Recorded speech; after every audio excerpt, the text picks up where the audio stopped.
Okay, item 7, is there a supplementary agenda? No, there is not.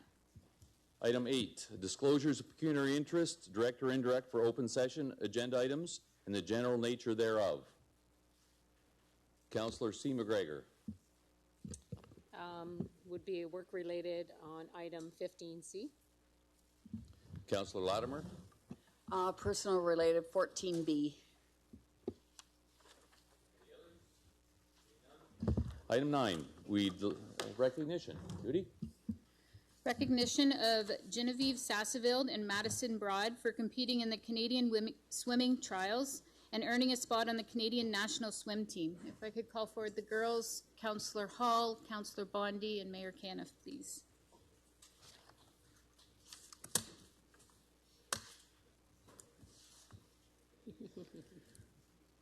Council Genevieve Sasseville is a 16-year-old swimmer from Chatham who currently attends CKSS. Gigi has been a member of the Chatham Pool Sharks since she was 6 years old, 2008. She currently trains with the Ontario Swim Academy in Toronto. Madison Broad is an 18-year-old swimmer from Wallaceburg who recently graduated from Ursuline College, The Pines. Maddie was a proud member of the Wallaceburg Marlins swim team from ages 5 to 11, when she then joined the Chatham Pool Sharks in 2011. While she is still a member of the Pool Sharks, Maddie currently trains with the Ontario Swim Academy in Toronto.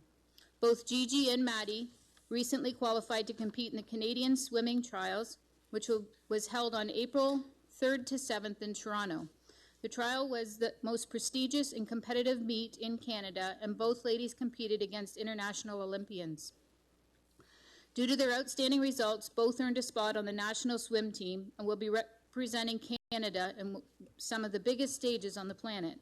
Gigi will be heading to the Junior World Champion in Budapest from August 20th to 25th, 2019, and Maddie will be participating in the Pan Am Games in Lima, Peru from July 26th to August 11th, 2019.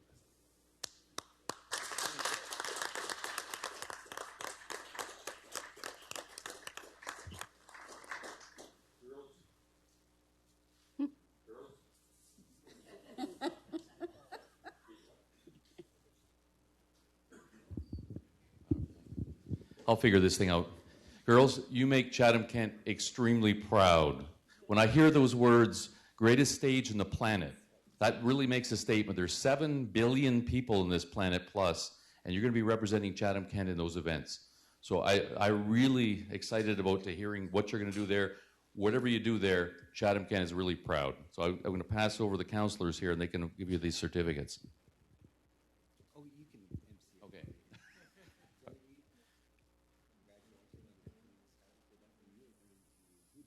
Budapest, yes.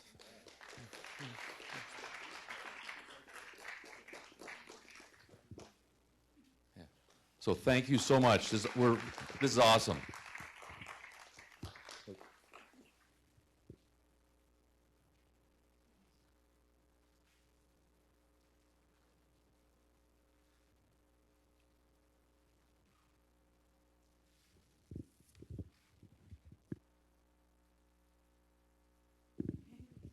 You don't want to put the pressure on you?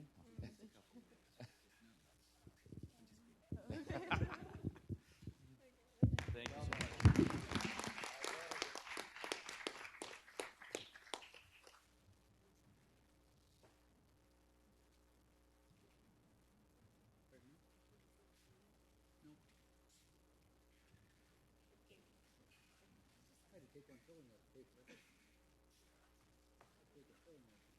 Item 10, deputations.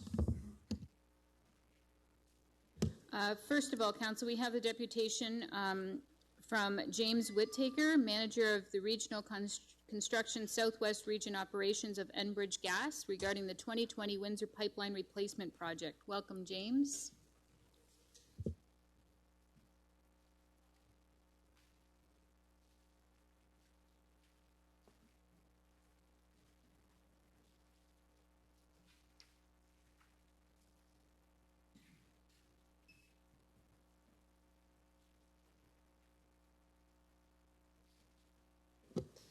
Okay, figured out how to turn it on, so that's good. So, Your Worship, Council, thank you for the opportunity to present this evening about Enbridge Gas's proposed 2020 Windsor Line replacement project. This project continues to build the momentum of our investments in Windsor, Essex County, and Chatham-Kent. So my name is James Whitaker, and I'm the manager of construction in the Southwest region with Enbridge Gas. Recently, we went through some restructuring to better align our company as one, combining Union Gas and Enbridge Gas distribution. Our new regional model maintains a strong focus in the local Windsor-Essex area with a strong presence at our Chatham, Windsor, and Leamington locations. Despite the change in name, we are the same people doing the same job, committed to the safe and reliable delivery of affordable natural gas. With me tonight is the new manager of operations for Windsor, Essex, Chatham-Kent, Brian Chauvin. You'll be getting to know Brian better in the coming weeks and months ahead. Also with me is Rob Marzin, who is our project manager for the Windsor Pipeline Replacement Project. He's here to answer any technical questions about the project. And finally, Brian Lenny is with us this evening. He's our senior advisor for municipal affairs in Ontario South and West. Brian Lenny will be working closely with Brian Chauvin to ensure our relationships with municipalities like yourselves are strong and respectful. So going on to the next slide, our focus this evening is on Enbridge Gas, but I'll spend a little bit of time talking about Enbridge Inc., who is our corporate ownership. Based in Calgary with operations across North America and Europe, we help to fuel to the quality of millions of people every day by connecting them with the energy that they need. The pictures across the top there, from wind turbines to frontline workers to pipelines, tells the story of our customers' focus area. So we're not just traditionally a traditional oil and gas pipeline. We are focused on all forms of energy, including renewable power and emerging technologies. So a little bit more about Enbridge Gas. It was formed on January the 1st of 2019 from the amalgamation of Union Gas Limited and Enbridge Gas Distribution. We're one of the largest integrated storage, transmission, and distribution natural gas utilities in North America and are based in Ontario. We've been delivering natural gas in the province for over 170 years. Our core values are safety, integrity, and respect, and they underpin everything that we do. We deliver affordable, reliable natural gas to more than 3.7 million residential, commercial, and industrial customers. We're also recognized as a leader in energy efficiency and conservation. Over the last number of years, we've saved about 20 billion cubic meters of natural gas through our energy efficiency programs and reduced CO2 emissions by about 40 million tons. And we also work hard to be good partners in the communities where we work and live. In 2017, we invested close to $6.6 million in community strengthening initiatives across Ontario, which supported numerous not-for-profit agencies in the province. As always, safety is #1 priority in everything that we do, not just at Enbridge Gas, but at Enbridge Gas Inc. You can see some of the statistics there from our corporate perspective. In 2017, we completed close to 27,000 pipeline inspections and invested nearly $2 billion in capital in maintaining our pipelines.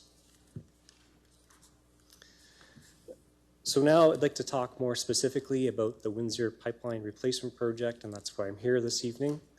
It's a significant investment in our local utility infrastructure. We're focused on ensuring a safe and reliable, as well as affordable supply of natural gas in Windsor, Essex County, and Chatham-Kent to help the growing local economy continue with its momentum. By replacing our existing pipeline, we will do just that.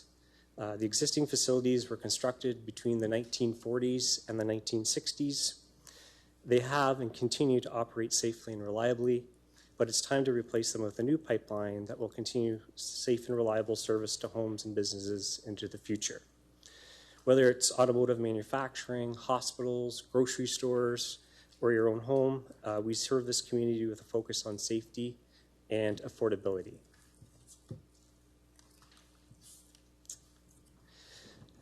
So this slide, I'd like to speak a little bit more to the technical details about the project. The replacement will occur in Tecumseh, Lakeshore, and Chatham-Kent over approximately a 60-kilometer span. The replacement is specifically occurring where the existing pipeline is today, along County Road 46 and Lakeshore Road 309, as well as Goodrow Line in Chatham-Kent. You can see there on the map, that yellow line is the section we're replacing from Sandwich Compressor Station over to Port Alma. The existing line is existing 8 and 10-inch, and we're going to replace that with a new 6-inch pipeline, but it will operate at a higher pressure. So although we're installing a smaller diameter pipeline, the higher pressure means there's no loss of capacity for the region. The estimated cost of the project is close to $90 million, and it will lead to hundreds of temporary local jobs and sourcing local project materials where applicable. And we're committed to engaging the community as part of our planning process. We're happy to say that we had some recent information sessions and over 70 people attended, which is a really good turnout. As folks may or may not be aware, Enbridge Gas is regulated by the Ontario Energy Board. As for all large natural gas pipeline projects in Ontario, these projects are subjected to approval by the OEB. It's our plan to make a submission to the OEB this summer, and if approved, construction would begin as early as mid-2020 and be in service by late 2020.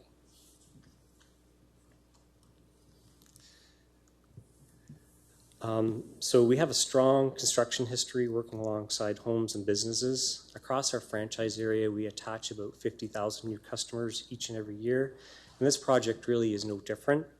Currently, there are about 450 properties along the project route that are directly connected to the existing pipeline, and it's connected with meters like the one shown on the slide. And we'll work with these property owners to ensure a smooth transition of service to the new pipeline. This will involve a temporary gas service outage, and then we'll get in and relight the appliances. The gas service outage will be in terms of hours, not days or weeks, and we manage these types of things day in and day out. Other property impacts during construction, such as the need to cross driveways, will be managed with residents to ensure they maintain access at all times to their properties. So over the past 5 years, I'm proud to say that we invested or currently in the process of investing over $500 million in the Windsor, Essex County, and Chatham-Kent areas to both reinforce our system for current and future growth and maintain our existing infrastructure. These investments represent our commitment to supporting economic growth in the region. They also represent our commitment to residents and businesses. We're here to serve you with safe, reliable, and affordable energy.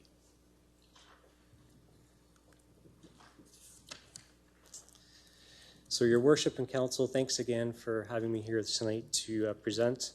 And I will close by saying that your voice as a council can make a difference in this project being approved. We're requesting a letter or resolution of support for this project from council, which will be included as part of our OEB application. And the OEB application process will review the need for the project and community support for the proposed infrastructure. A letter of comment or resolution in support will help demonstrate the support and need for the project. Previous resolutions of support for other projects from council and other municipalities have made a difference. Thank you, and I'm happy to take any questions that you might have. Any questions? Any requests for a motion, or Councillor Oche? I'd like to put a motion forward that we do write that letter for Enbridge Energy. Seconded by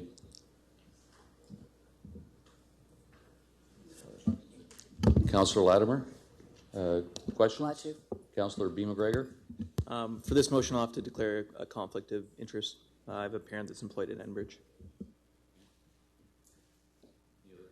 Any other conflicts? Any other questions? Can we get the motion to put up?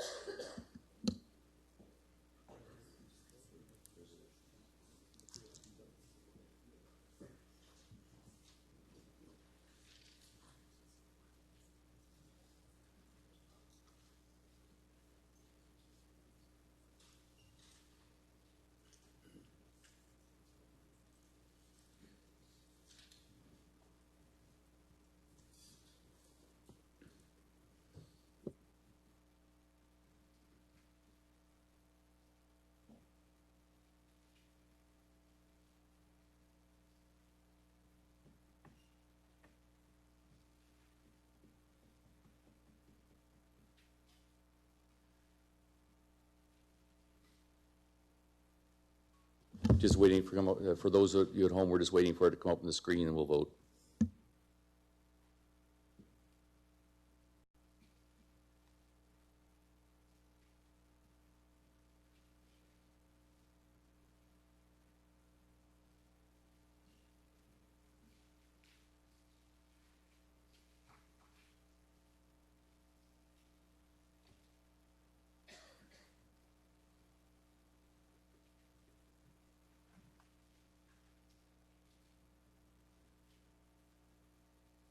We're going to make you wait for this one.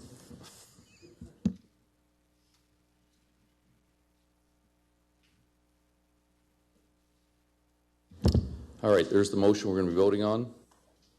If we can put it to vote now.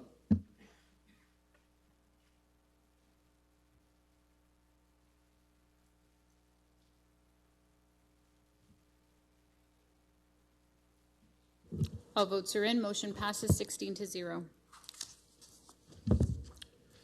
Item 11, deputations.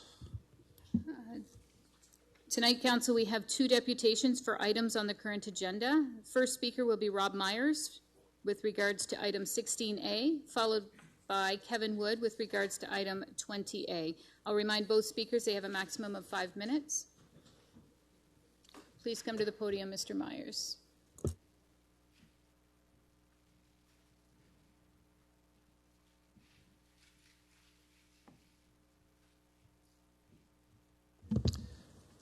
Welcome, Mr. Myers. Mr. Mayor, how are you? Wonderful. Good. Hello, folks. Mic on or are we off? You're on. Away we go. So I've got my PowerPoint here. And I haven't been here in years and years. Fanny told me I was here for our 25th. But I really only recall being here for a zoning change I had done on a piece of junk property I bought on Park Avenue in Chatham of 43 years ago. And I was working with a fellow at the time by the name of Hugh Thomas. Probably a lot of you folks don't remember him, but him and a guy by Bob Wheeler, who was in the planning department. And the property I bought was really an old rundown dump, and thought it would be easy to get it zoned for commercial use since I wanted to start a company called RM Auto Restoration. So after the neighbors all petitioned the area for not wanting to have a body shop in the area, and I went to OMB hearings and presented to council and whatnot, we got it zoned and started our company called RM. So that was about 43 years ago, and ran along and did some business. And 15 years ago, we had a 25th anniversary here in Chatham to celebrate our company's successes. And we invited some people from town to get involved, and I think everybody had a pretty good time. So 15 years later, now 40 years, I decided that we were going to invite a bunch of our clients from around the world to come to Chatham-Kent, Canada. And a lot of these folks have never been here. We've done tons and tons of work, and they've spent lots and lots of money with our company over the years. But we thought it'd be nice to invite them to town, put them in our hotel, thank them for all their patronage, and wine them and dine them and show them a good time. Then I get a call a few months ago, and this was all kind of scheduled out, and I get a call from this guy called Darren Caniff, and wanted to meet me. So I said, sure, let's have lunch, and we're having lunch, and I was telling about this thing we're going to do for our 40th for our employees and our clients. And he said, well, maybe the city could get involved. Maybe we could do another thing like the 25th. And thought, this sounds like a lot of work again, but maybe. So I called this girl called Fanny Vavulis, who was behind me, and said, maybe we want to do something a little more extravagant in town. And this mayor of ours says, have you ever heard of this running festival that kids and families are going to get into and raise some money and get people young and old start running and get healthy? Said, no, it sounds like a nice idea. So, well, maybe you'd sponsor that for a few $1,000. So we did. Then he said, you ever seen this Chatham Children's Treatment Center? They kind of need a new one. And it's a really good thing. And we're shooting the breeze. The next thing I know, I'm at the Children's Treatment Center and see this building. I thought, yeah, they could use a new one, all right. Well, maybe during this 40th, we could raise a little money to help build a new one. Sounds good. Then this continues along a little bit, and we say, yeah, we'll help raise some money for the treatment center, and just running things sounds like a good idea. And so we do it. And then this 40th starts to expand a little more. I thought, well, maybe we'll do a parade in Chatham on Friday night to kick off Retrofest, since Retrofest was gracious enough to move their dates onto these dates of the 21st and 22nd of June that work for our company schedule. So now we've got a parade going on.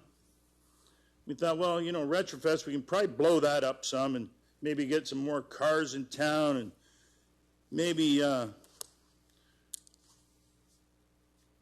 some more exotic things behind the Civic Center on Saturday and do this parade. And well, while we're at it, we might as well do something at Tecumseh Park and kind of blow up what is now an event that has some balloons kids can ride on and stuff. And, you know, we've done business with this company called Lego. Maybe we'll get Lego involved. Maybe we'll get the library involved. Maybe we'll have all kinds of stuff for kids to do. And we have this insurance company that we're involved with called Haggerty Insurance, and maybe they'll put something on in the park that take cars apart and show kids how to put them together and change tires and Mr. whatnot. Myers, we're approaching the timeline, so if you can just finalize it, that would I'll be great. speed it up. So anyway, we're going to do all this stuff for our 40th. It'll be great for kids. We're going to do some fundraising for the treatment center, some things going on at RM. Sam Roberts' band helped the hospital raise some money. Big Sugar helped hospice raise money. They've done a wonderful job in this community. So hopefully you guys will support this and fund it and have some fun with us. Thanks, Mr. Thank you. Myers. It's not my fault. It's partly his fault. Thanks, folks.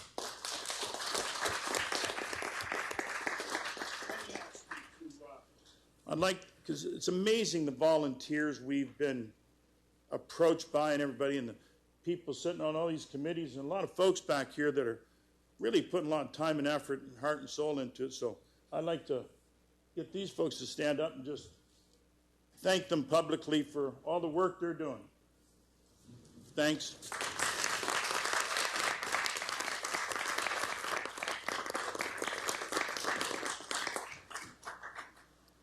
Thank you. The last deputation for this evening with regards to item 20A, which is the amendment to the user fee bylaw relating to salesperson door-to-door fiber sales, is Mr. Kevin Wood. Welcome, Mr. Wood. Thank you. Oh, thank you very much. Thank you for having me here this evening. My name is Kevin Wood with Bell Canada, and I'm the director of our residential neighborhood marketing team in Ontario. And I'm pleased to let you know that Bell is deploying our new wireless home internet broadband service in parts of rural Ontario and parts of rural Chatham-Kent. We would like to work collaboratively with the municipality to ensure the expansion of the program. And just briefly, I'll tell you a little bit about the service, the benefits to the rural community, and our request for support from council in terms of a bylaw fee. So Bell's wireless internet technology, it's delivered over our advanced LTE wireless network. It's a 5G capable technology specifically designed to extend broadband communications to residents in previously unserved or underserved smaller towns and rural communities. This means that we're targeting areas that couldn't get high-speed internet in the past, or the internet options available just aren't enough to meet the internet needs of those community members, and this solution is for those rural residents. So I want to share a little bit how we communicate to the residents who can get the new service as we expand. We want to let as many residents as possible know about the new service, but because it's targeted towards rural communities, we're very limited in our ability to do any sort of mass marketing. It only impacts the small rural communities and the surrounding agricultural properties. It requires a very targeted approach for communication. So our approach is we do go home to home with our neighborhood marketing sales agents. We inform homeowners of the availability of the new high-speed internet service. However, the current permit cost to send our folks home to home is $530 per person for 3 days. And we typically work a full week. So that's just over $1,000 per person for a week of our agents going home to home. And it makes the expansion of our rural high-speed internet program in Chatham-Kent cost prohibitive, and it makes it very challenging to expand it in the community.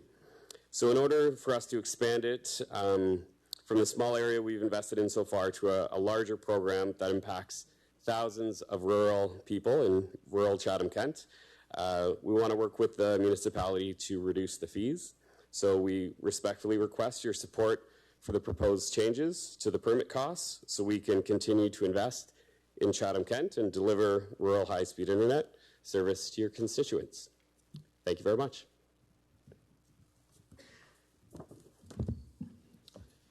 Thank you. Thank you very much.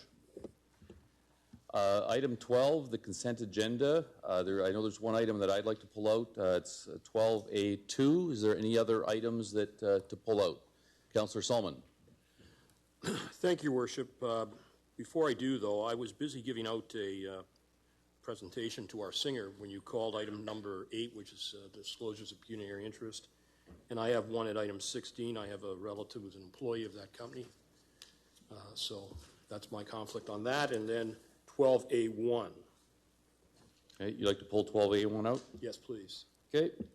Any other items pull out? If I can get a motion to accept the other items. Councillor Bondi, seconded by Councillor Foss. All in favor? Opposed? Carried. Councillor Foss, can I get you to come take the mic, please? And run the meeting for a bit?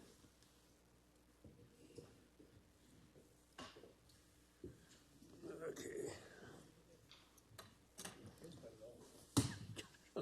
What's with this? Yeah, exactly. Now the screen's not up here. Let's... Do you even get a screen? I guess I can do it here. Okay.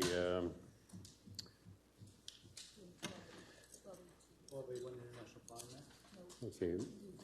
Do his first. Okay. Okay. And that's.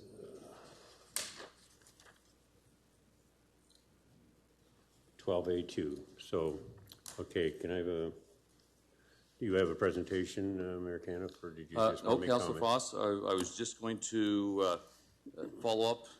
Back a number of months ago, that report, we requested the report to look at the feasibility of moving some council meetings outside of Chatham into the other wards. And 12A1 of note, or 12A2, the results of that is put through. And I'd like to put forward a motion for consideration of council. Whereas it is important for council to have a presence throughout all communities within the municipality of Chatham-Kent, and whereas administration has completed a review on the cost of hosting council meetings in outlying communities, therefore I move that a pilot effort to host a council meeting at Ryder Hall in Tilbury on Monday, October 7th, 2019 be approved, and the cost of no more than $2,000 for this meeting come from the strategic reserve. And number 2, after the pilot meeting, administration prepare a report for council's further consideration, including actual costs of holding the meeting in Tilbury, any challenges encountered, and a proposed schedule for future meetings in the other wards of Wallaceburg, Ridgetown, Dresden, and Blenheim during the council term over the next 3 years. Do I have a seconder for that? Councillor Oche. Any discussion on the motion? Yes, I'd like to discuss that. Sorry, go ahead. Yes, so when I look at the report, first of all, I want to address the costs. So when we say less than 2,000, from what I see, the costs related to this will be mileage, so the change mileage. So people will be driving to a different location. So councillors that are in various wards will have to drive a little further. Others won't have to drive as far. And the sound equipment. So those are the two things. It's a municipally owned facility.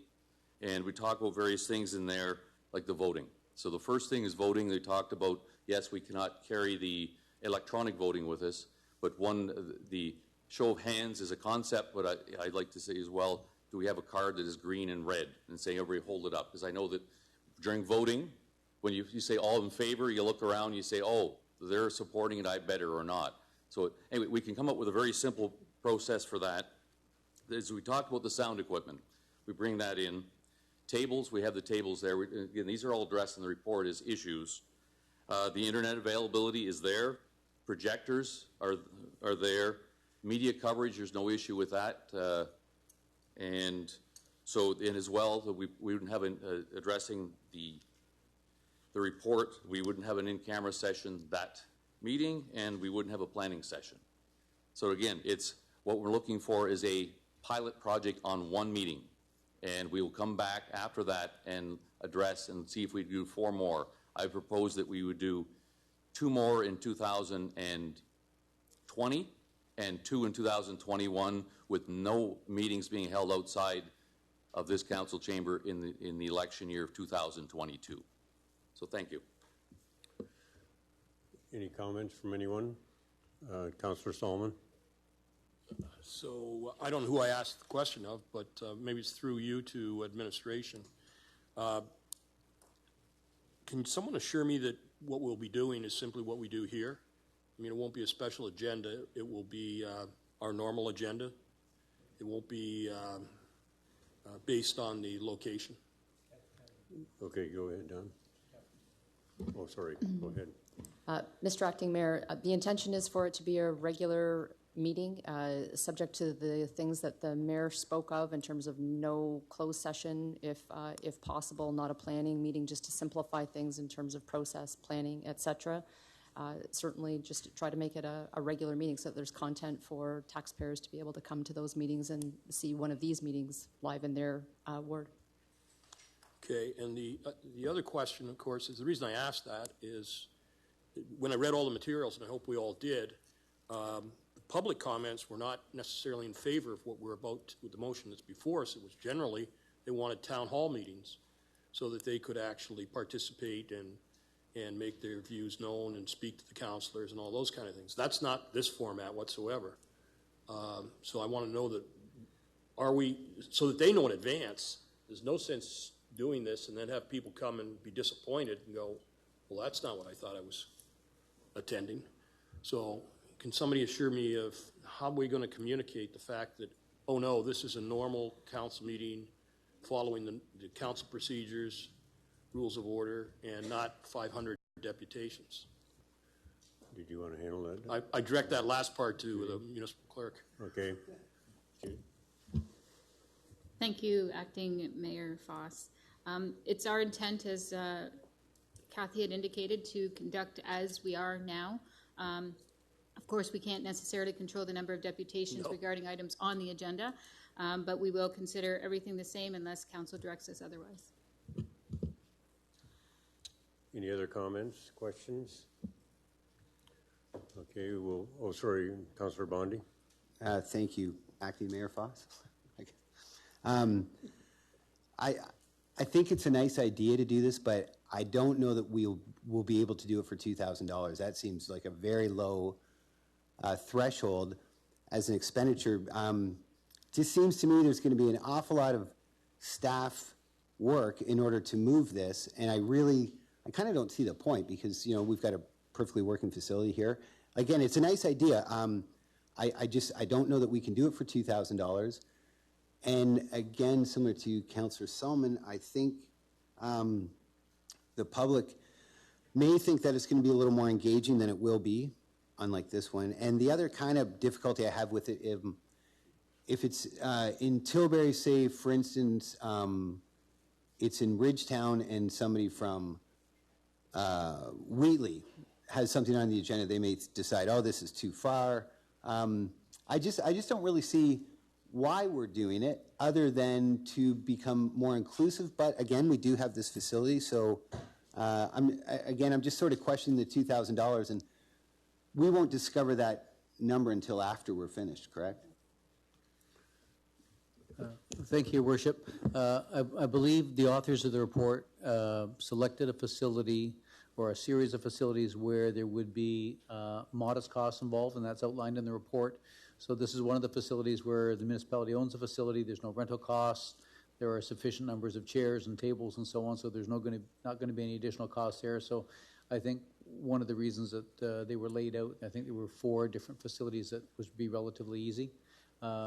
We won't know the exact cost until we actually, unless council chooses to go ahead with the pilot, we can then evaluate it. But there are minimal costs compared to other facilities that we don't have to rent any additional equipment. Okay, thanks, Don. Okay, Councillor Thompson.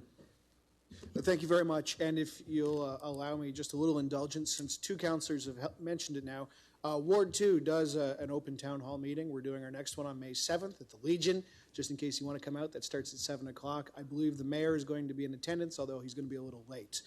Now that that's out of the way, got my plug in, Councillor Bondi made mention of something that kind of tweaked my thought process a little bit, because Ward 1 in this report has a site with good potential, and Ward 4 has a site with good potential as well. But unfortunately, Wards 2, 3, and 5, as far as this report is concerned, don't have a site with good potential. And while I might personally disagree with that, I'm concerned now that if it comes back that we can't hold those meetings in those areas for less than $2,000, that they'll be excluded. Oh, go ahead. Thank you. The intent of the appendix with the locations was really just a brainstorm opportunity for us to find different locations. By no means was there any intent that Ward 2, 3, and 5 didn't have locations. There were several there. We kind of stemmed it from some of our polling locations that had the larger facilities, cost, all of that, but this was strictly an information report to council. If council directed us through a further motion after the pilot effort to conduct them at those locations, I do feel that we could find a location that would serve the purpose of that. Again, you have identified Tilbury and Dresden, municipal arenas that have a hall to the side. Those are ideal. Ridgetown has the university, which there could be a small rental cost, but that is there. And we do know of other locations in the Blenheim and Wallaceburg area that could host such a meeting. We just thought we'd start with one that was simpler in Tilbury because it was a municipal building. You've set my mind at ease. Thank you. Councillor Harrigan. Thank you. Just a couple comments. I wanted to point out that for a lot of the residents in Chatham-Kent who are living in the rural areas, they do not have cable. It's not a service that's offered, and they also would not have access to high-speed internet. Well, that's improving, as we've heard from the deputation today. So things like streaming council isn't an option for everyone. So I see this as an opportunity to provide access to council for those who may not currently have access to council. And I think of some of our other initiatives like our age-friendly committee and our transportation committee, and I see this as being a step in the right direction to help give access to local government to those who would be interested but otherwise don't have the means to have that direct contact. I appreciate the comments that maybe we can't do it for $2,000 or it may not be, people may be disappointed in the meetings, but I think those are speculative at this point, and it's worth the effort for us to run the pilot and to see what that report is from council. It's a very low cost, low effort, and I'm excited to support the motion because I'm also excited that it will be happening in Tilbury, obviously. Councillor C. McGregor. Just on that note, and I know we talk about this being a regular council meeting and not into a town hall, but is there any reason why that within those council meetings and in those communities that we could not have a highlighted report as to maybe what we've been doing in those communities, provided to those communities while we're there in those communities? I'm just thinking that there would be, while we're there, why would we not at least have one report on our agenda that says, this is what we've been doing in Tilbury, and, it's an opportunity, too, for us to spread some of the good news of the good work that we've done, but why there wouldn't be an update in the community just as a single report within the package. Go ahead, Don. Thank you, Worship. That could certainly be considered. I think 6 months will give us almost enough time to gather all the great work we're doing in West Kent, but I think that should be doable. Councillor Crew. Just one question. How are the meetings outside of Ward 6 going to be marketed? I would think we would probably want the people in Tilbury to know, and your surrounding areas, to know that the meetings are being held there. Thank you. Yes, we would definitely have to increase our communication for the purposes of that, to one, identify to the individuals that it won't be held in this particular room, and so we can use social media, media releases, notifications in the community newspapers and so on, but we'll make sure that we enhance the communication for those meetings. Okay, was that cost included in the 2,000? The social media and media releases, there would be minimal, if any, cost, but it will be all tallied into the final one. Okay, thanks. Councillor B. McGregor, sorry. Thank you. Yeah, I think doing this in a pilot format is a responsible, reasonable way to start. And just wanted to mention that if individuals are interested in a town hall form meeting, we do hold those as budget town halls in varying communities around budgets. So if there's an interest for community members to have a very active role during a meeting, I'd encourage them to be directed to those meetings. Okay. Councillor Pincinel. Thank you, Your Acting Worship. I think it's a good idea. It's a pilot project. What do we got to lose? We told the residents that we want to get out to their communities. We want to, and maybe it won't work. Who knows? But let's give it a try. I think we owe that to the other communities. Personally, I'd like to see one in East Kent somewhere too. And as the clerk mentioned, after we run our pilot, chances are we can find a place that will be acceptable. And I look forward to having a meeting in the different wards. Thank you. Mayor Caniff. Thank you. I just want a couple final comments there. Yes, it is noted in there that I think at least 75 or so people responded to that, and it was more or less a 50-50 mix, but 75 people of 100 and something thousand people, that's a pretty insignificant number of people responding. We talk about town hall. The issue, and there is town halls going on now, but the issue is that all of council isn't there. It's virtually anytime it's the two or three councillors that are there. The other 13 or 14 councillors are making decisions about those wards as well. So let's get out in that ward at least once in the term. And we talk about the purpose of this is to be more inclusive. That you hit the nail right on the head. It is meant to be more inclusive. Talking to a lot of people outside of Chatham, they feel they're not part of Chatham-Kent. This is one major step to move forward to make people feel part of Chatham-Kent, that at least once in a term, all of council will gather in that ward.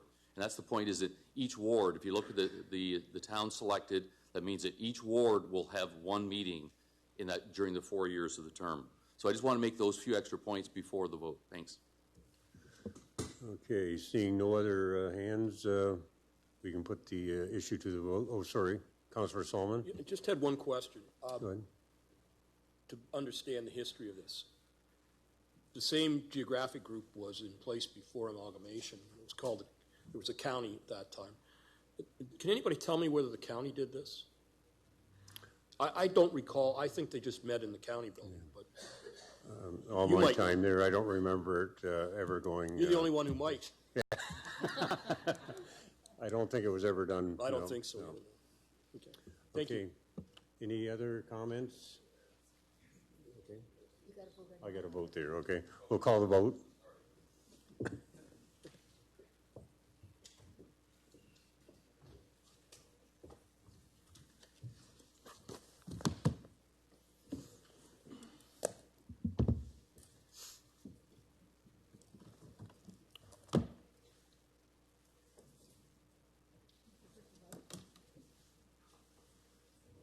All votes are in. Motion passes 16-1. Thank you. Okay, 12A1, Councillor Solomon. 12A1. Yes, Your Worship, through Your Worship to administration, I believe it will be Ms. Hoffman, the General Manager of Corporate Services. I asked for this report some time ago, and this report isn't exactly what I was expecting. Not that there's anything wrong with it, but it's just not what I was expecting. This is a report of the municipal funds that were budgeted and then municipal funds that were spent, and then what the difference between the two is. Correct? Okay. And that, what I was expecting was a detailed report from the International Plowing Match, which may or may not be a corporation, I don't know. I think it is. So can you update me? Are we still going to get one, not from you, but because you were our you and Chief Crawford were our representatives, are we still getting a report from the International Plowing Match Committee / corporation, whatever it is? And yeah, somebody tell me that. Thank you, Worship. The answer is yes. The OPA and the local committee worked together to finalize their final financial summary. And I'm given to understand that that's probably going to come out into the summer months. They spend a fair bit of time collecting all of their expenses, and they go through their distribution of donation funds. I know that they're starting to do that in June, so I suspect it'll be sometime after that that the final report for the entire initiative will be made available publicly. Okay, and sorry, can I just want to add to that yes, there's a news release coming out shortly that will talk about what was raised and going that, but then in June, the decision of where the funds that were raised will go to what committees or what various charities within Chatham-Kent. So yes, a fulsome report. There was an audited financial statement prepared for it. So it's through their annual report that we'll be receiving all that information. Okay, I don't know who to ask now, but through Your Worship, maybe to Your Worship or in your capacity as chairman of the committee, will that report come back to council? Or is it just going to be a press release, media release someplace? Well, it'll be a press release, and the annual report will be available to anyone. It's a public document, so I wasn't planning on bringing it back to council, but it can be for information to say, yes, this is how much was raised. Well, I'd like it to come to council since we were such a big part of this. How do I get that? Do I have to bring them? Do I have to? I thought I'd already asked for that. But I don't intend to bring a notice of motion and do it formally. I'll bring a motion now unless somebody wants to object to it, because I thought that's what I asked for months ago. But before I do that, I think you've also answered the question. The report that I'm going to ask that come here also tell us about the charities and the surplus and how it's to be applied, but not just as a media release. We have a pretty big stake in this. We're pretty committed to it, and I think we deserve the report. So I'd like to move that report come from the IPM to this council. And I guess, Chairman, two of the chair people were councilors, so it shouldn't be an issue at all. Well, we could go through that. We can bring that back to council, but if you'd like to put it as an official motion, be happy to have that as well. Okay, I've moved it. Okay, seconder, Councillor Latimer. I'll second that. Okay, can we get that up on the screen and we can vote on it?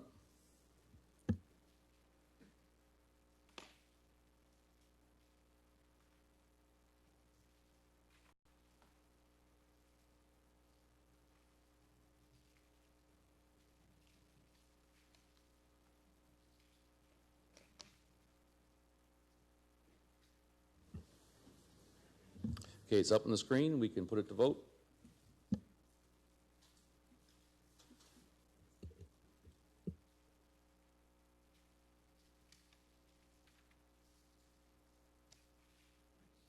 All votes are in. Motion passes 17-0. Okay, item 13, notices of motion. Hang on, point of order. I was confused. I didn't know we just voted to accept this one because I still had questions. I thought we were. Okay, Councillor Thompson. My apologies. I'm sorry. That was my fault. No problem. Yeah, and actually, to be honest, I have a lot of questions. A fair number of people came to me over the past couple of days, and I've got them all written out here. So just for the sake of interest, through to staff, where did we get our attendance numbers as far as the report states the 77,000? Your Worship, the numbers came from a couple of places. Number one, the people who were in charge of gates that were part of the IPM local committee, they had calculators with them, tabulators, to count the number of people coming into the event. But in addition to that, the showcase tent staff, which were municipal staff, we also had counters, and we had people at every point of entrance, and we counted the attendees every single day. Okay. Did those numbers include municipal staff, IPM, or OPA staff and volunteers? No, they don't. They include the people who are actually visiting in our tent on those particular days. Okay. Will the gate, that is after the paid admissions, will that be included in the the report that we're going to see eventually from Mr. Solomon? The gate revenues. You're referring to the revenues, yes. Councillor? Yes, the gate revenues will form part of the financial audit as we understand it. Yes. Okay. Without seeing any detail, how is anybody here on council supposed to know if the information is accurate? We've got just a couple of pages here, but there's no breakdown as far as the costs that were incurred. So, Your Worship, there is a breakdown at the back. We show both the in-kind staff time as well as some costs associated with some out-of-pocket expenses. There were some things associated predominantly in the infrastructure area for some products and some additional services that they required. And so we didn't go through that $27,000 and change number that was in there. We didn't itemize those out all separately, but those were out-of-pocket expenses. I did put some information in the report itself around what some of the costs were that came up during the course of the planning of the event, a few unanticipated costs. So they're contained in the narrative part of the report. All right. Again, like I said, I had a lot of questions actually from a couple of different people, but they were really interested in all this. The fire and the PUC didn't have any staff costs budgeted when other departments did. Can you explain that? So there are staff costs budgeted in there. In both of them, there were in-kind costs or anticipated staff costs, and some of them were invoiced to the OPA. And on that final chart, I demonstrate where, for example, Fire and Emergency Services had $30,000 budgeted. They had an actual cost of $37,000, and an invoice was issued to the OPA for $30,000. So the balance of the $7,000 would have been part of the in-kind contribution to the event. Okay. Actually, you're doing really well. A couple of my final questions are more about wording and verbiage. Actual costs, this is in the report, actual costs lower than budgeted, but extra costs were incurred. And when you just read that line, it seems to be a dichotomy. Can you explain to me how we could be lower than budgeted, but extra costs were incurred? Your Worship, I can. There's a couple of examples. In our Chatham-Kent PUC area, they originally had a budget of $53,000 and change. Their actual costs were $29,000. They also had a $1,000 and change unbudgeted cost for septage from the IPM. And so while that was a very small number, I included it in the report just simply to show that it was an unanticipated cost. That was invoiced to the OPA, and they also covered that cost. Okay, let me see, just a few more. 85% of respondents stated they only went to the IPM, but then in the next line it says the survey results indicated that people that traveled to CK to attend the IPM also visited other areas of the municipality. And then that economic impact was about $3 million based on data available to us. How do you make that jive? You're looking at page 5, Councillor? I believe so, yes. Yes, page 5.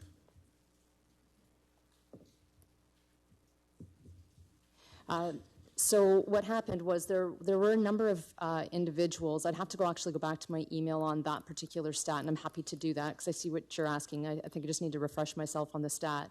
But I do recall a conversation about the fact that a number of people attended the IPM, had come earlier to attend and do other things other than just the IPM, but were originally planning to come to the IPM. but I'm happy to go back and double check that number for you. That would be great, and I just want to say that this back and forth was a lot quicker than the back and forth I had with the residents, so thank you very much. You're very welcome. Can I get a motion to accept that report?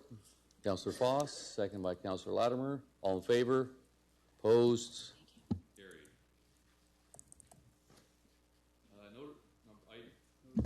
Item 13, notice of motion. Councillor Hall. Go ahead.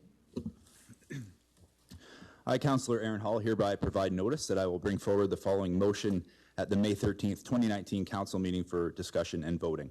Whereas the municipality of Chatham-Kent invests in various construction projects on an annual basis, and whereas these projects support multiple areas of strategic focus for the municipality, including infrastructure, recreation, and travel throughout the community, and whereas the investments into many of these projects reaches multiple millions of dollars, and whereas the timely completion of these projects is essential for Chatham-Kent residents, and whereas some current projects underway in Chatham-Kent, including the 5th Street Bridge project in Chatham and the Lord Selkirk Bridge project in Wallaceburg, have been subjected to multiple instances of trespassing, theft, and vandalism, therefore be it resolved that administration investigate and provide recommendations to council detailing potential options for adding additional security measures at construction project sites in Chatham-Kent, including possible adjustments, additions, or alterations to the RFP and tender award process. This report should be provided to council before August of this year. Councillor Crew. Thank you, Mr. Mayor. I, Councillor Marjorie Crew, hereby provide notice that I will bring forward the following motion at the May 13th, 2019 council meeting for discussion and voting.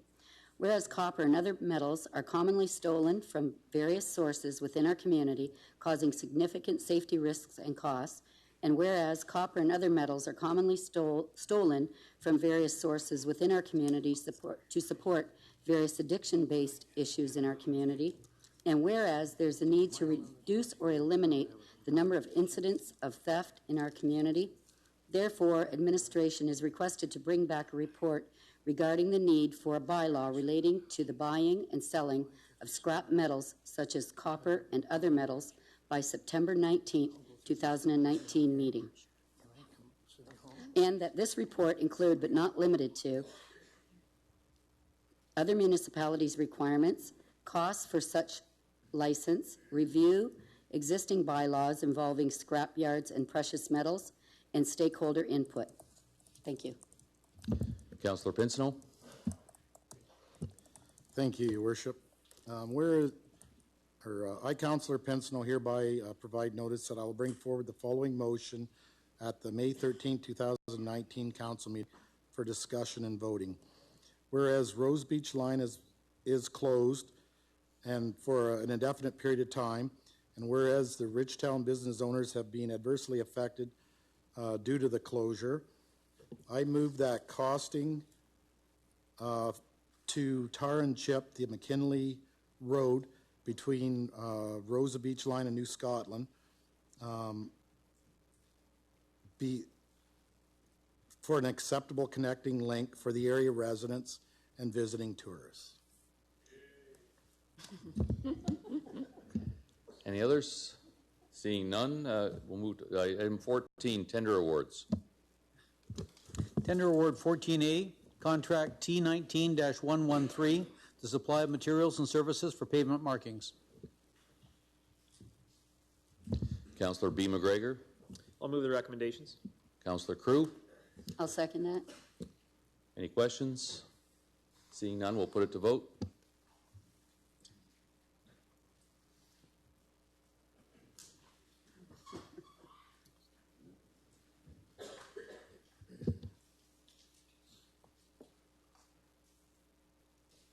All votes are in. Motion passes 17-0.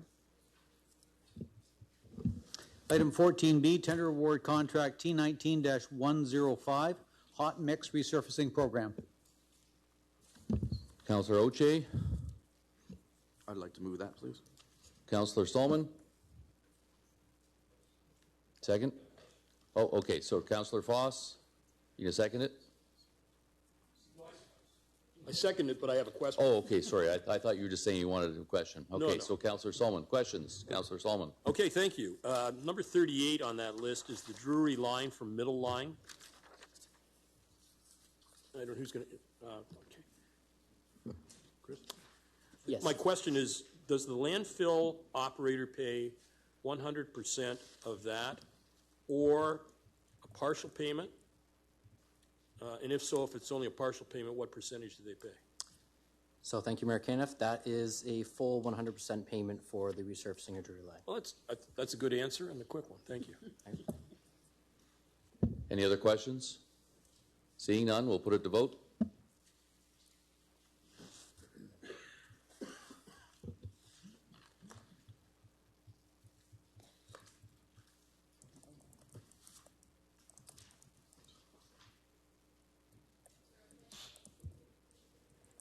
All votes are in. Motion passes 16-0. Item 14C, tender award contract T19-189, Churchill, Devon, and Sussex Water Main and Road Improvements, Community of Chatham.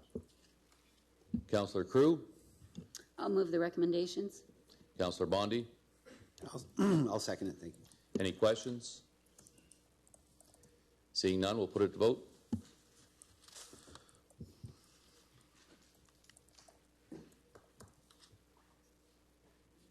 All votes are in. Motion passes 17-0. Item 15, Finance, Budget, and Information Technology Services. Item 15A, 2018 Investment Report. We have a brief presentation by Douglas Burke and Associates, Your Worship. Mike, you have a few opening comments?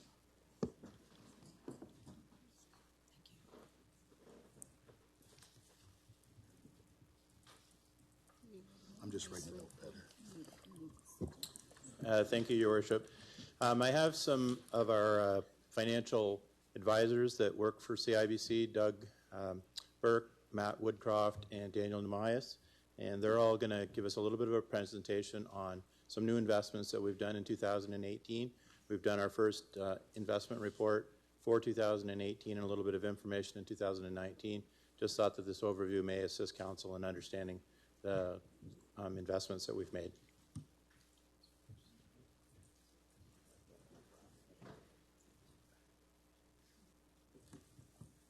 Thank you, Mike, and thank you for allowing us to speak this evening.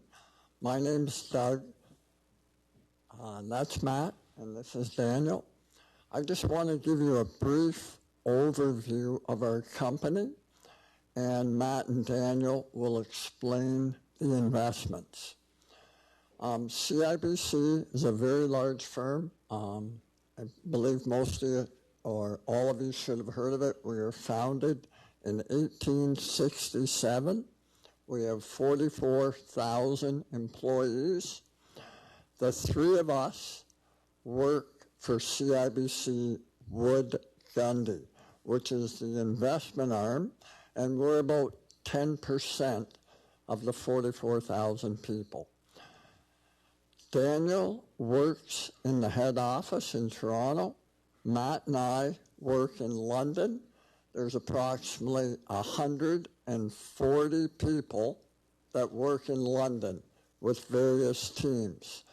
We have a group of 6 that comprise our team, Douglas S. Burke and Associates, and collectively we have over 120 years worth of experience. Our firm first started coming out with these investments that Matt and Daniel will give an overview on in 1994. They're similar to GICs in that your principal is protected, but you have the potential to make a higher rate of return than a GIC. I hope that makes sense, and we'll let Daniel go from here. Thank you, Doug, and hello, everybody. So I'm here to speak to you about something called Principal Protected Notes. As Doug had mentioned, I work in capital markets at CIBC's head office. I'm a director on a team that created these products, and we were the first team to do these in North America. We did that in 1994. I clearly was not around when that happened. And since then, we have, this has become a very, very popular and mainstream product. It's the fastest growing financial product in Canada for 7 years running, and has become a very, very popular alternative with municipalities, hospitals, charities, and other not-for-profits, in that your investment abilities are limited because most people don't want you to take tax dollars and go buy Netflix stock with it or something like that. So you got to do something safe, and this is a principal protected idea. So like a GIC, your capital is protected. Your worst case scenario is that you get your money back. However, unlike a GIC, the returns you make are dependent upon the stock market and not a fixed rate. It's like taking a variable rate versus fixed rate mortgage. There is the ability to do better than taking a fixed rate GIC, and that return potential comes from the stock market returns. The product itself is senior debt of CIBC Bank. It ranks pari passu or equal to a GIC. So your capital is as safe as it is in a GIC. The difference is you're foregoing the guaranteed return of 2, 3%, whatever it is at the time, and that is your opportunity cost to try and earn a higher rate of return. I'll move on to speak about the 7 different principal protected notes that were invested in by Chatham-Kent. We will look at each of them individually, and then Matt will give an overview of those investments as a whole. So we'll go through them one at a time. They all work in a very similar way. Like a GIC, there's different maturities. You guys have maturities as short as 2 years and as long as 7 years in the latter. And each one of these is linked to a different group of stocks or index, and depending on the term length will provide you a different amount of that, of the return generated by those stocks. So we'll go through them, and then obviously we're happy to take any questions. So the first investment of the 7 is the shortest term. It's a 2-year term. The start date of the investment was September 7th, 2018. So you've been in it for under a year. There was $3 million invested in this one. The way it works is it's linked to an index called the Canadian Large Cap Select Index. We won't get into too much detail, but it's 15 Canadian stocks selected from the TSX 60, which are the 60 largest companies in the country. And it selects those stocks based on which ones are stable in terms of their price and their dividend. So this is linked to 15 companies. It's a 2-year term. And how this works is you make 60% of the return of those stocks. And if they go down, you get your money back. So we're hoping those stocks go up faster than about 1.5% a year, because that's what you'd make in a GIC on a 2-year term. If they go up more, more than that, then you're better off having done this. So how have we done so far? Again, there's still some time before this ends, and things can change over time, as we all know. At the moment, the portfolio or the index is up 9.07% over the last, 8 months-ish since this was purchased, a little less than 8 months. And so if this product were to mature today, you would receive 60% of the 9.07% that they are up, which is roughly a 6% return so far. So if this were to end today, the $3 million invested would be worth $3,163,260. So we're hoping it continues at this rate, because at that point you'd be doing over 9% a year instead of 1.5%, which we'd get in a GIC. So we're happy so far. We'll move on to the next one. The next one is a 3-year investment. It's invested in the same index, the same 15 stocks, which rebalances every 3 months. But for going 1 year longer in term, just like in a GIC, you get a little more for going longer term. In this case, you would get 75% of the return of those companies instead of the 60% we saw in the 2-year example. So again, invested in on September 7th, 18. This one would mature September 7th, 2021. There was $5 million invested in this. It's the same index from the same date, so it is up 9.07% so far. Based on the 75% participation, if this were to mature today, your $5 million will be worth $5,340,125. Again, that number could be higher or lower when the maturity date comes. All we can do is tell you how it's doing so far. Moving on. The third one is the 4-year tranche in the ladder. Again, issued on September 7th, 2018, maturing on September 7th, 2022. This one, you would receive 95% of the return of the underlying index. This index is different from the first two. This is a global index. It is linked to commodities, currencies, equities, etc. It's very diversified. The index has not done as well as the first one. This index is down 10.97% as at March 31st. So in that scenario, you don't participate in 95% of the losses. If at the end of the 4-year term there's still almost 3.5 years to go, so things can change. But if for some reason this index is down 11% at the end, you would just get your money back in this investment. And so we would have lost, what we would have earned on the 4-year GIC, but your money is still protected. Hopefully the index turns around over the next 3.5 years and we make some money there. We'll move on. This is your 5-year tranche. Again, it works like the others. 5-year tranche has $2.5 million invested. This one was issued on October 25th, 2018, so it was purchased slightly after the previous one. So we've only been in this one for less than 6 months. This one gives you 110% of the return of the underlying index, so you could actually make more than the index generates. It matures on October 25th, 2022. I think that should say 2023, if I'm not mistaken. This one is a 5-year. Either way, this one is linked to the S&P TSX Capped Utilities Index. What that is all of the utilities providers in the Canadian market that are listed on the TSX Index. Hydro companies, all your utilities, Enbridge, who spoke today, would be a part of that. And this index is up 8.83% so far since October 25th, 2018. So you would get 1.1 times that amount if this were to mature today. So the $2.5 million invested, all else remaining equal, would be worth $2,742,825. The next one is another 5-year linked to the Canadian Bank Index. The Selective Canada Bank Index has a fancy name, but it's just an index comprised of the 6 big banks. So it's TD, BMO, Bank of Nova Scotia, Royal, CIBC, and National Bank of Canada. $4 million was invested. This matures September 7th, 2023. It gives you 105%, so 1.05 times the return of that index. The Canadian banks, as at March 31st, 2019, are down 6.77% from September 7th, 2018. We're hoping that turns around, especially us who work for the bank. They have been up a bit since this date. Again, if they were to be up, you would make 1.05 times any amount that they're up at maturity. You've got until September 2023 for that to happen. There's still plenty of time.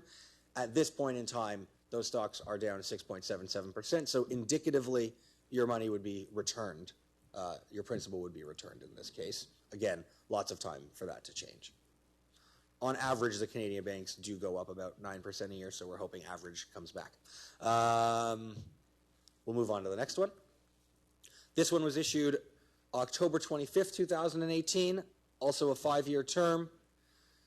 This gives you 130% of the return of the basket of companies underlying this. This is linked to a portfolio of Canadian pipeline companies, Inter Pipeline, Pembina Pipeline, Enbridge, and TransCanada. $2.5 million was invested. It provides you 130% of the return of those stocks. So if they were up 10%, you'd make 13%, and so on and so forth. Those stocks are up 13.17% so far since October 25th, 2018. You would get 1.3 times that 13.17. Again, if today were maturity. But obviously doing well. We hope it continues to do well. Indicatively, that $2.5 million will be worth $2.928 million at maturity, all else being equal. The next one is a 6-year investment.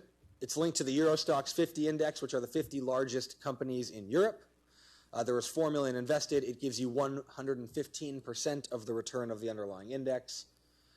That index is up 1.77%. So indicatively, this note would provide you with 1.15 times that 1.77%. So at the moment, the $4 million invested is worth $4,081,420 at maturity. The final one is a 7-year investment linked to the U.S. banks, JP Morgan, Citi, Bank of America, Wells Fargo, and Morgan Stanley. It provides you 50% of the return of those stocks. There was $3 million invested. The stocks are down 12.2% So at the moment, if today were maturity and those stocks were still down 12.2%, your principal would be returned. So at the moment, the $3 million invested is still worth $3 million. Again, hopefully U.S. banks show some performance over the next 6 years and a bit that you've got in this, and we'll make some money in this one as well. So that's it for me. We're going to have Matt come up to kind of look at the 7 notes we just discussed as a package so we can kind of see the big picture. That's what matters most at the end of the day. And then we're happy to take any questions. Thank you.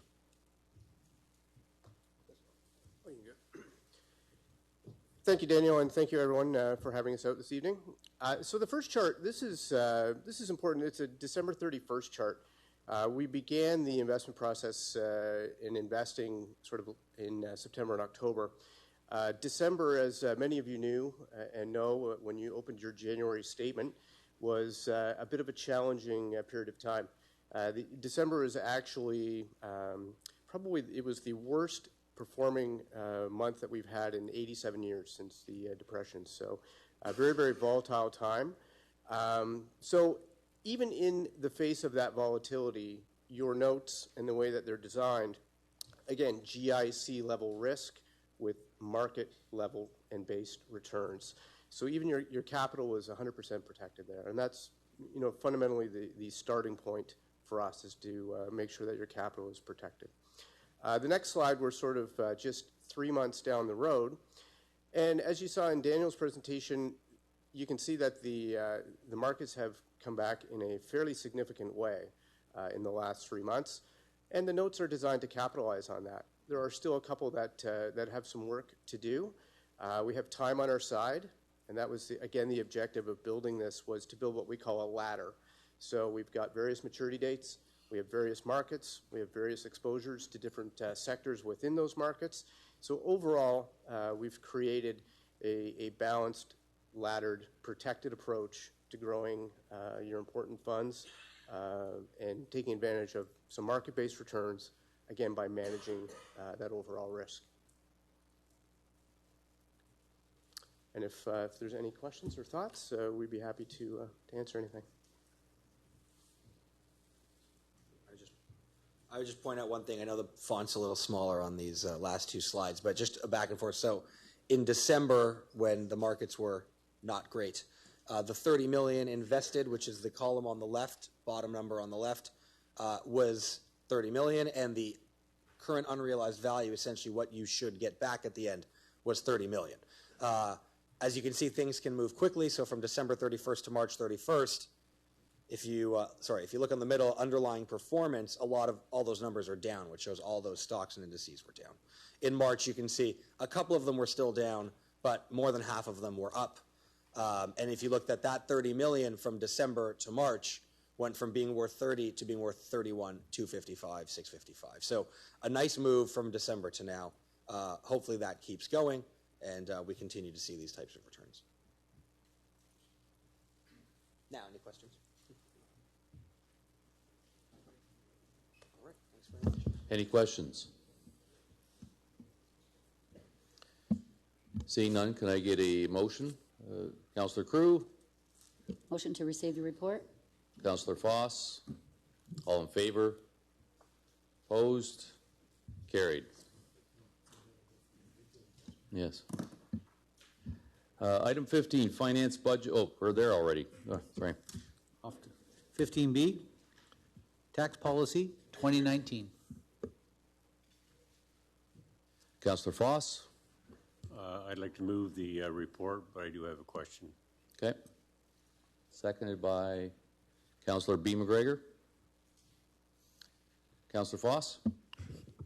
Thank you, Your Worship. Very nice report. I think it gives us a pretty good overview as to how the tax system works, and it sure does it in layman terms where it's fairly understandable.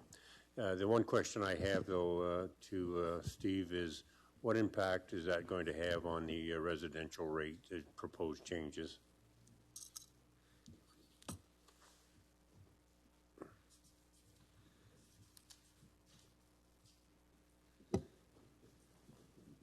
Thank you, Mr. Mayor. Judy, if you can just... So this chart, which is in the report, shows how all of the recommendations impact the average residential property with their taxes paid for 2019. So going down, 2018 municipal tax, the house value of $164,984 paid $2,835 in just the municipal tax, not the education. 2019 effective reassessment, so what that is that's a burden shift away from residential onto farm, multi-res, and pipeline properties. So those three classes would be picking up a larger share, which is basically just the result of the reassessment. The 2019 budget change, so council approved a 1.99% budget, and for the average residential property, that ends up being $55. The commercial reduction from 1.9504 to 1.9404 increased the average residential property by $2.68. The industrial reduction from just over 2.11 down to 2.035 resulted in a tax increase for the average residential property of $4.06. And then multi-res from a ratio of 2 down to 1.9404 ends up being an increase in the average residential property of $3.44. The landfill increase, so the province provides the municipality with flexibility to increase the landfill tax by 10% a year, and that reduces the property tax for every residential property by about 39 cents. And then also in 2019, similar to what's happened in several of the past years, the education rate is reduced for all properties as a result of increasing assessment. So that was a decrease of $6.03 for the average residential property. So what that means is in 2019, if all recommendations are accepted, the average property would increase, the tax bill would increase by $47.59. So that's under the $55 that was approved at budget, and is about 1.68%. So the key message is residential properties, while they would take part of the hit of these recommendations, they're still paying less than 1.5 than the 1.99 that was approved, and the commercial, industrial, and multi-res properties would see a greater decrease as a result of these recommendations. Very good. Thank you very much. That answers my question. Councillor Scotchy? So on the BMA study, when we looked at that, we were already low on industrial rate. Is that correct? Lower, sorry. Thank you, Mr. Mayor. For some properties, we are lower. The reason being is a lot of our industrial properties are of older age. So as new industrial properties are being built, they're actually assessed quite a bit higher. And it's from a market perspective, I know ECDEV has been having difficulty in trying to work with some potential developers on industrial properties. So ECDEV sees this as something that will be directly impacted positively if the industrial rate will, because to me it doesn't seem like a whole lot, and I know that our residential rate is already quite high. So we're seeing savings, so what would be the aspect if we pass those savings on to the residential instead of to the industrial side? So for industrial, for the average residential house, it would be a savings of $4.06. I know that Stuart, within the past 2 weeks, has been working with a company that's been looking to build here, and they're comparing us compared to neighboring municipalities, and our industrial tax rate is actually a little bit higher than them. With these recommendations, we would be in line. Can I actually, since Stuart walked in, do you mind if I ask Stuart a quick question? Go ahead. Mr. McFadden, I just wanted to touch base with you just to see, do you think that this was something that would, this change would positively, lean towards the company coming to this area? Thank you, Mr. Mayor. I think what I believe is we have to be competitive with the neighboring communities that surround us that we're competing against. The one that Mr. Brown just referenced, I can tell you that they're taking a look at everything is the same, and all of a sudden the assessed value is X in Chatham-Kent, and it's the same in the other community. What is the tax base? Am I going to be paying this much there? So why? They're looking for the most competitive place, so we have to be competitive. Thank you. Councillor Thompson? Thank you very much, Mr. Mayor. I had a lot of the same concerns that Councillor Sakachi had as well. How many years have we been doing this, lowering the industrial tax rate? Thank you, Mr. Mayor. So I know it's been quite a few. It's been probably about 6 to 8 years that we've been doing it. And what is the cost benefit to that?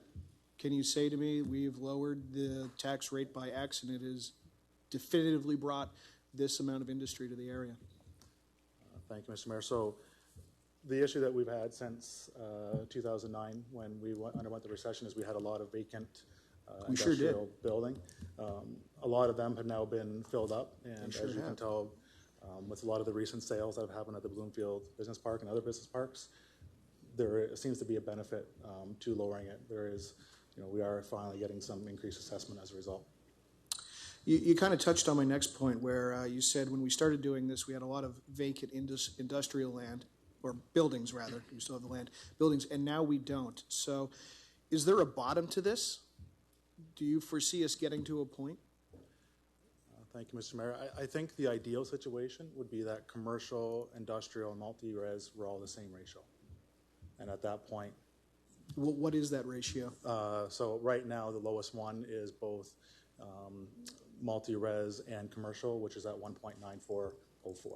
Right, but what I mean is next year you'll come and say, let's go down to 1.9 on commercial and 1.9 on multi-res. What is the final ratio? I think that depends a lot on what neighboring municipalities do. If they continue to lower their ratios, we'd have to consider doing the same. So it's a race to the bottom.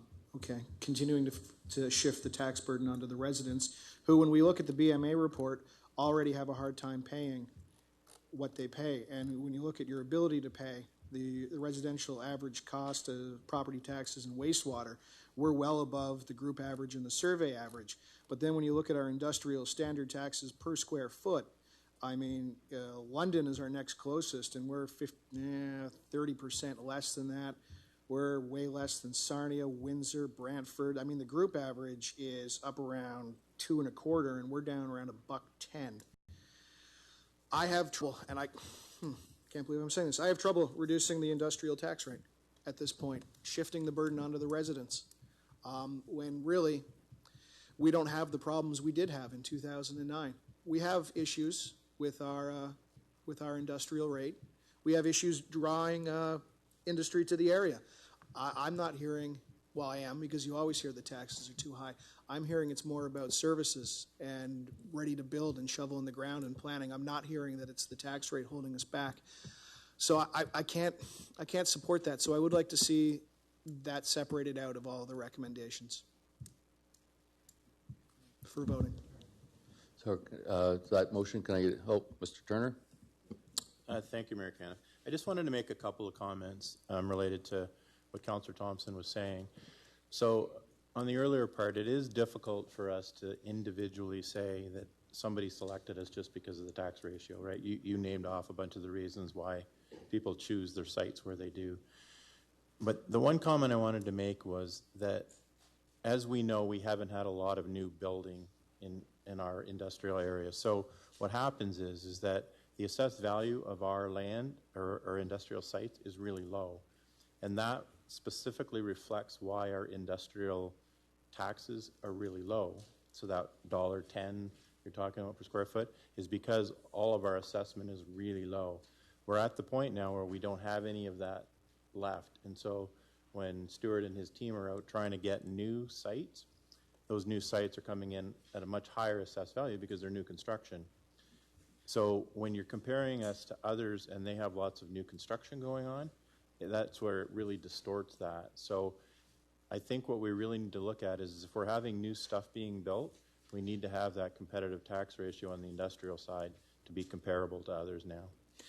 But let's be honest, couldn't I just take out the word industrial and put in residential, and pretty much everything you said was exactly the same true? Well, we are getting some new build in the residential side for sure. And, you know, the intent is to, I mean, we're not going to drop these ratios forever. We have only dropped the commercial and multi-res minimally in 2019's tax policy. They're pretty close now. I mean, they could actually even be equivalent for next year, and then we would have to just contrast them against our neighboring municipalities and see how we're doing comparatively to make a determination whether they get lowered at that point. Right, and I have a tendency to agree. In fact, I very much do agree with the commercial and the multi-res and the landfill. It's just specifically the industrial, because again, we look at the BMA report, and the average is 2.182, and the median's 2.21, and we're below both already at 2.03. So again, I mean, I'm not going to die on this hill. I just would like it separated out. So at the very least, I can say to the residents that asked me that I didn't push the industrial burden onto the residents. Can I get a seconder for that motion? Councillor Scotchy.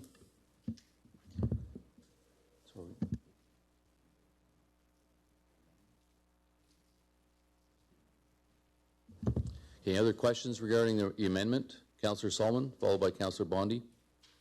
With regard to the amendment. Okay. I'll wait. Oh, not with, no. Okay. So we're going to vote for this on the amendment. I just wanted to vote on them separately. I didn't need it removed. Which number? Pulling out the industrial one, whichever one that was, I believe. Yeah, recommendation number 1, that the broad tax transition ratio for industrial property be lowered from 2.11 to 2.03. So I just want to vote on it separately, that's all.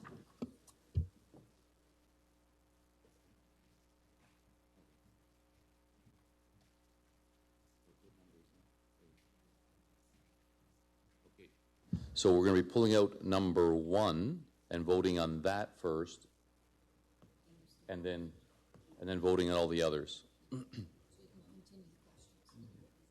Councillor Harrigan?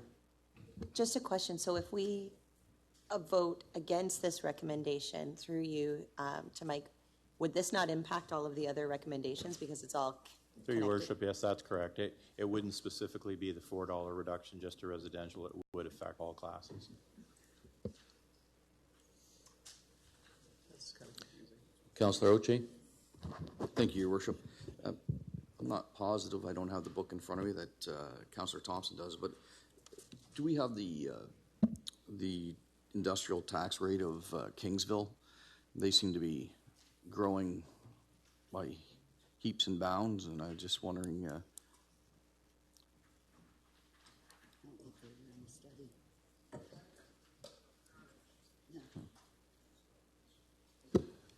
Thank you, Mr. Mayor. We don't have that handy on us right now. However, Stuart and I, over the past several weeks, we're looking at that rate, and the industrial tax rate for Kingsville is slightly lower than Chatham-Kent's currently.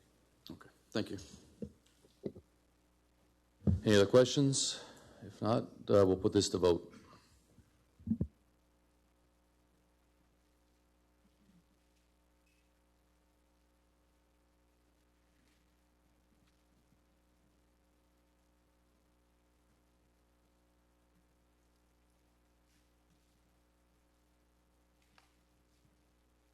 All votes are in. Motion passes 11-6. Okay, any other questions regarding the remaining other 9 recommendations? Councillor Solomon? Yes. We've got to get them back up, of course. That isn't the one. The slide that you had that showed residential, typical residential or whatever you call it, the one that seems to be the house I can never find that is $164,984. Recently in the media, it's been reported that house sales in, I believe it's Chatham-Kent, but at least in Chatham, have been over 200. Their average price is well over 200,000, and yet we keep showing this.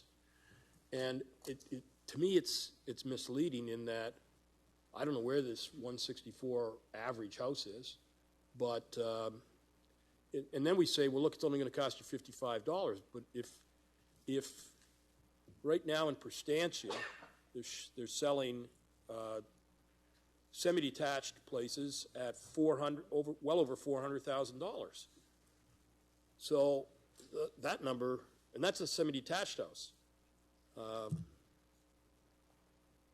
That number, to me, it just doesn't strike reality. So what you're saying to people is, oh, it's only $55. I remember we had a counselor who used to say, oh, it's just a case of beer. But the fact of the matter is, it's not for most people because that is not the average selling price. Now, selling price may be different than assessed value, but the fact of the matter is, it doesn't take long when things are selling for an assessed value to change. In fact, that's how our lovable corporation, assessment corporation does it. So tell me why we're at such a low number, and are you going to correct that at some point in time? Because it just, we're in a housing market where people are having trouble finding housing because there's not enough of it being built, and yet we're going to burden them with that $55, and it's not $55, it's a lot more than that. So that's my comment, and I may follow up depending on what kind of answer I get. Your Worship, thank you. Thank you, Mr. Mayor. So you sort of started to go towards it. This is the assessed value. This isn't sale price. So this is assessed value from 2016 when the last reassessment cycle was done. And as a result, so the average sale or the average house value of $164,984 in 2018, or moving up to $166,370 in 2019, is directly from MPAC.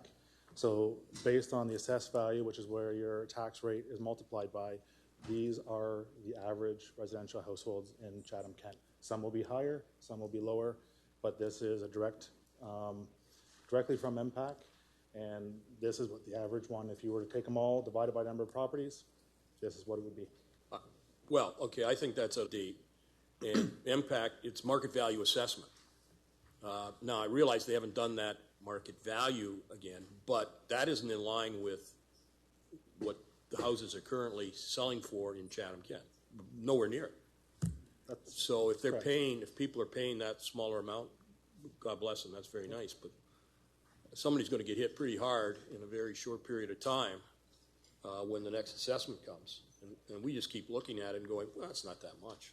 It will be, because houses are not, the average price is not $168,000, $166,000. That's the one comment. I guess I should have commented on the other one. We didn't used to reduce industrial because we had a strong industrial tax base, and I think we've just made an error because we do not have a strong industrial tax base here, and maybe that's what people don't understand. I'm sure if you lived in Wallsburg 20 years ago and you saw how many plants there were, you'd understand they're not there now. And Chatham, the same thing. I could count all the plants that have been closed. We do not have a strong industrial tax base, and you're not going to get one if you keep doing that.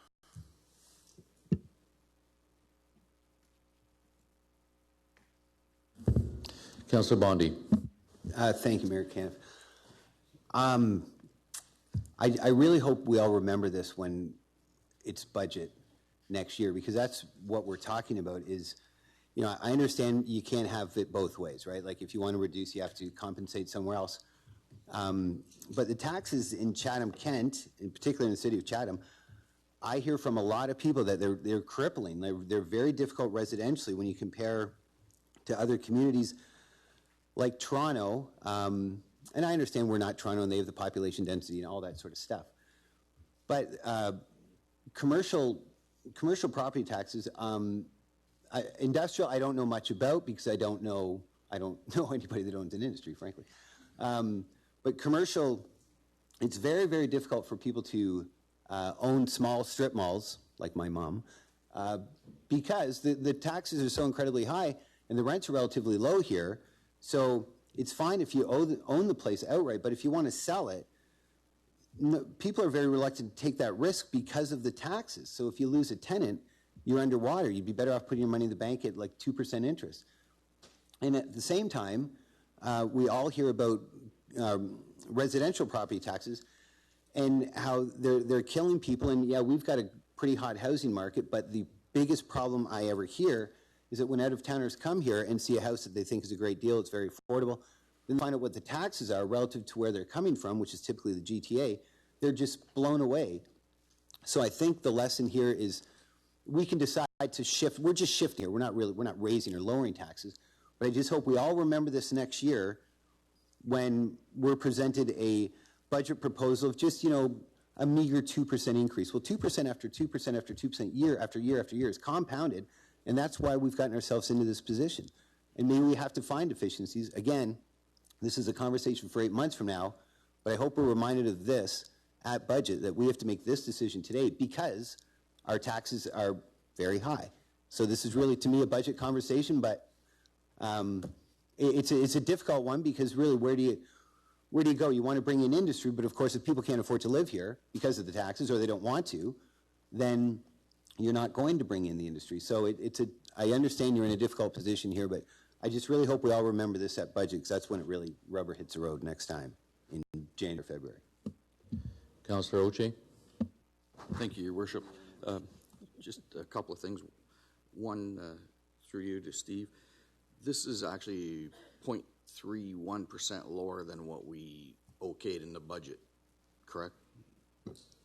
Thank you, Mr. Chair. For the average residential household, that's correct. It's not the 1.99. They'll be paying an extra 1.68. Okay, so we actually dropped a little. Basically, due to the reassessment and the education component, it results in a lower rate. Yeah. Okay, thank you. And secondly, sorry, I just had a question on what's the new small scale on-farm business subclass ratio? Thank you, Mr. Mayor. So in 2018, the province initiated a new subclass of the commercial and industrial properties.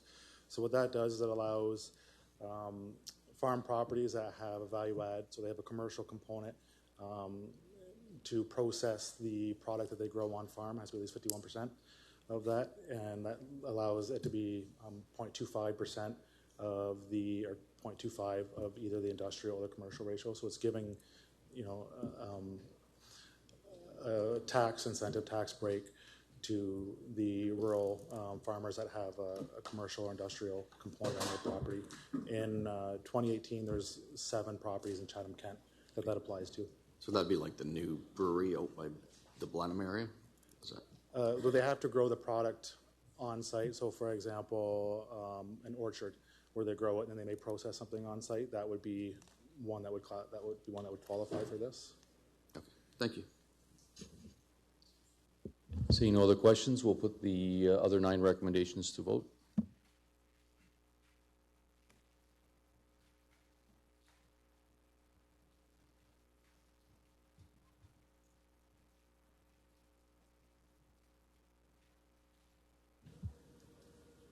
Councillor Thompson? Thank you. All votes are in. Motion passes 14-3.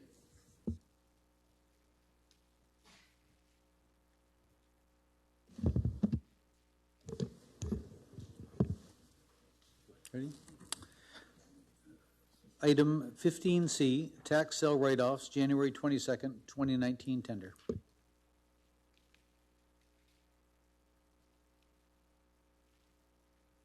Councillor B. McGregor. I'll move the recommendation. Councillor Latimer. I'll second that. Any questions? Seeing none, put it to vote.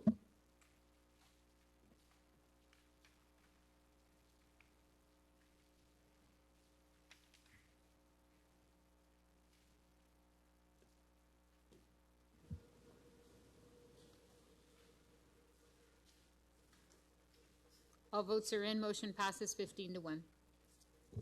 Item 15D, land lease, 4388 Talbot Trail, Port Alma. Councillor Harrigan.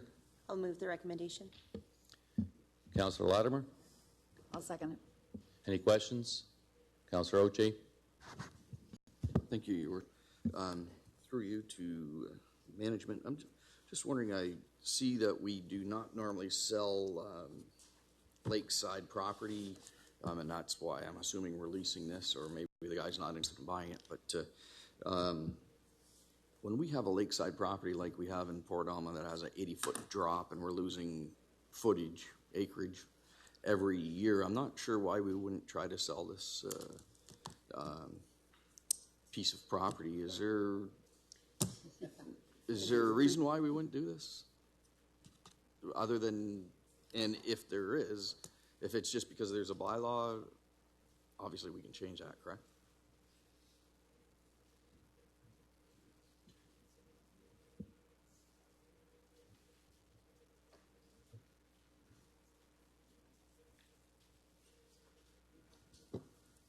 Thank you, Mr. Mayor.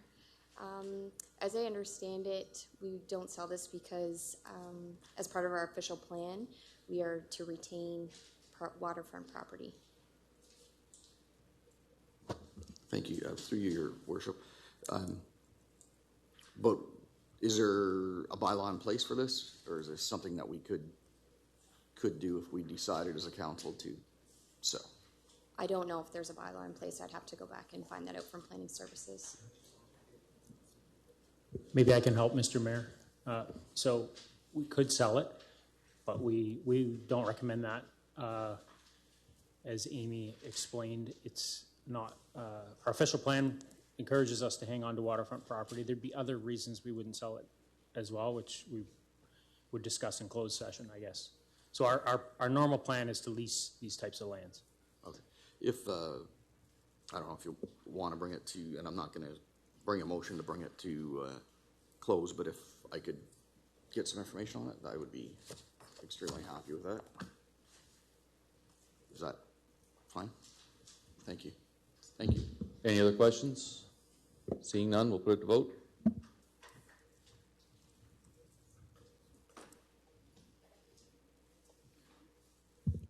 All votes are in. Motion passes 17-0. Item 16, Chief Administrative Office. Item 16E, Retrofest 40th Anniversary RM Classic Cars.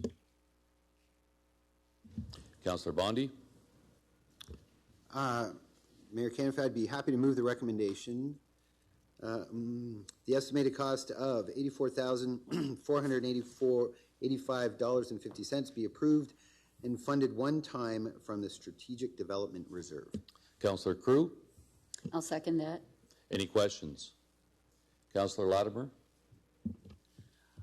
I think it's worth a discussion about setting precedents for any community celebration.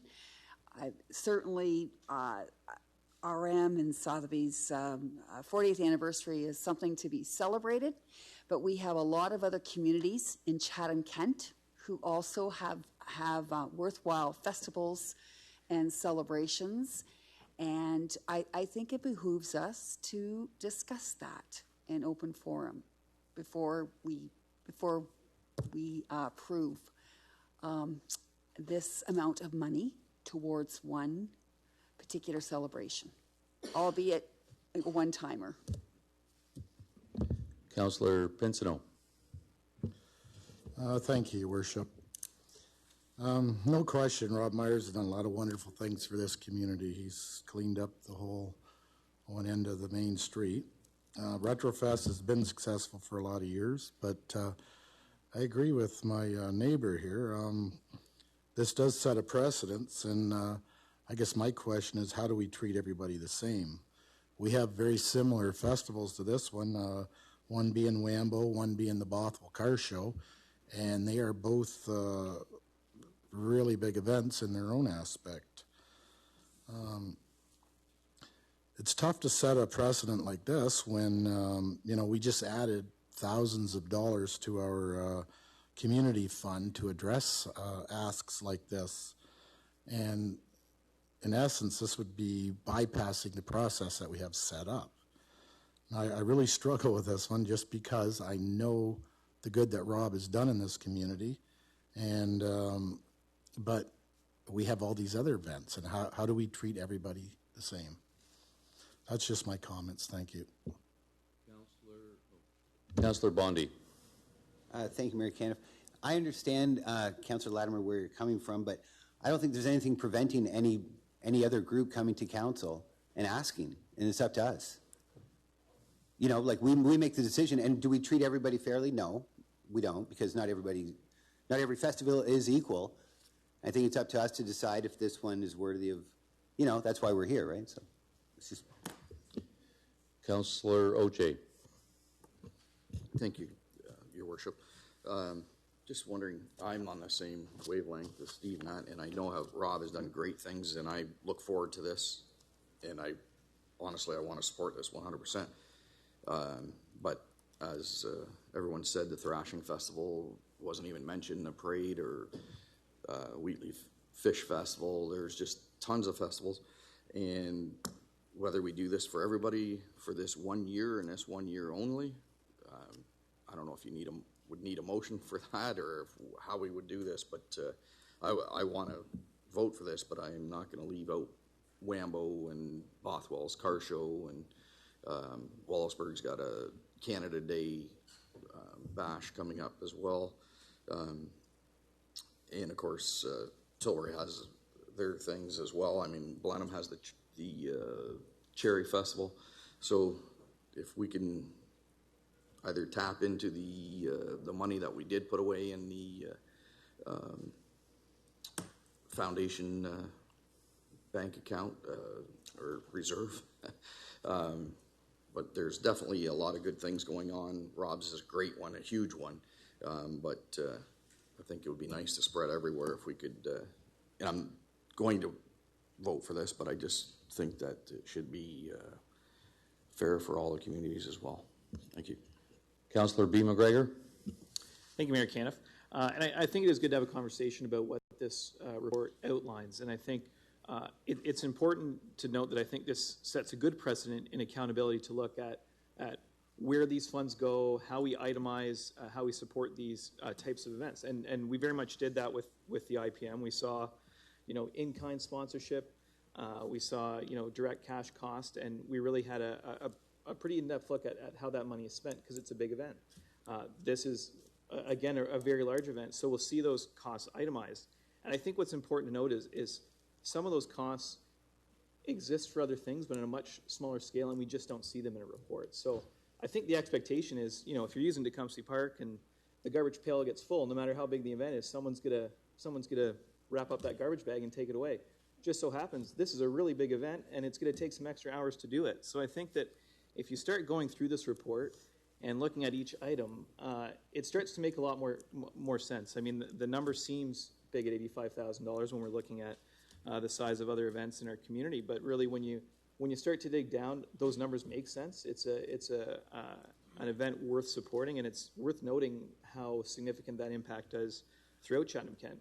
If we look at the charities and the organizations that are going to benefit, the Chatham-Kent Children's Treatment Center, CKHA, the hospice, those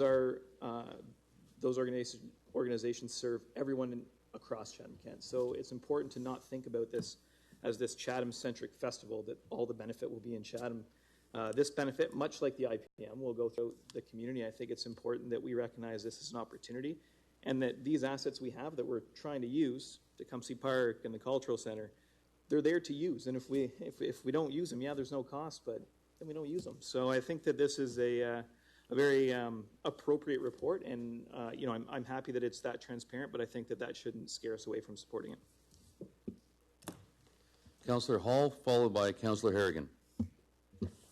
Thank you, Mayor Caniff. I actually have a couple questions for staff and then a couple comments as well. To staff, I guess, what other events have received this kind of treatment where a lot of the fees have been waived? Which ones in the past have received the same treatment?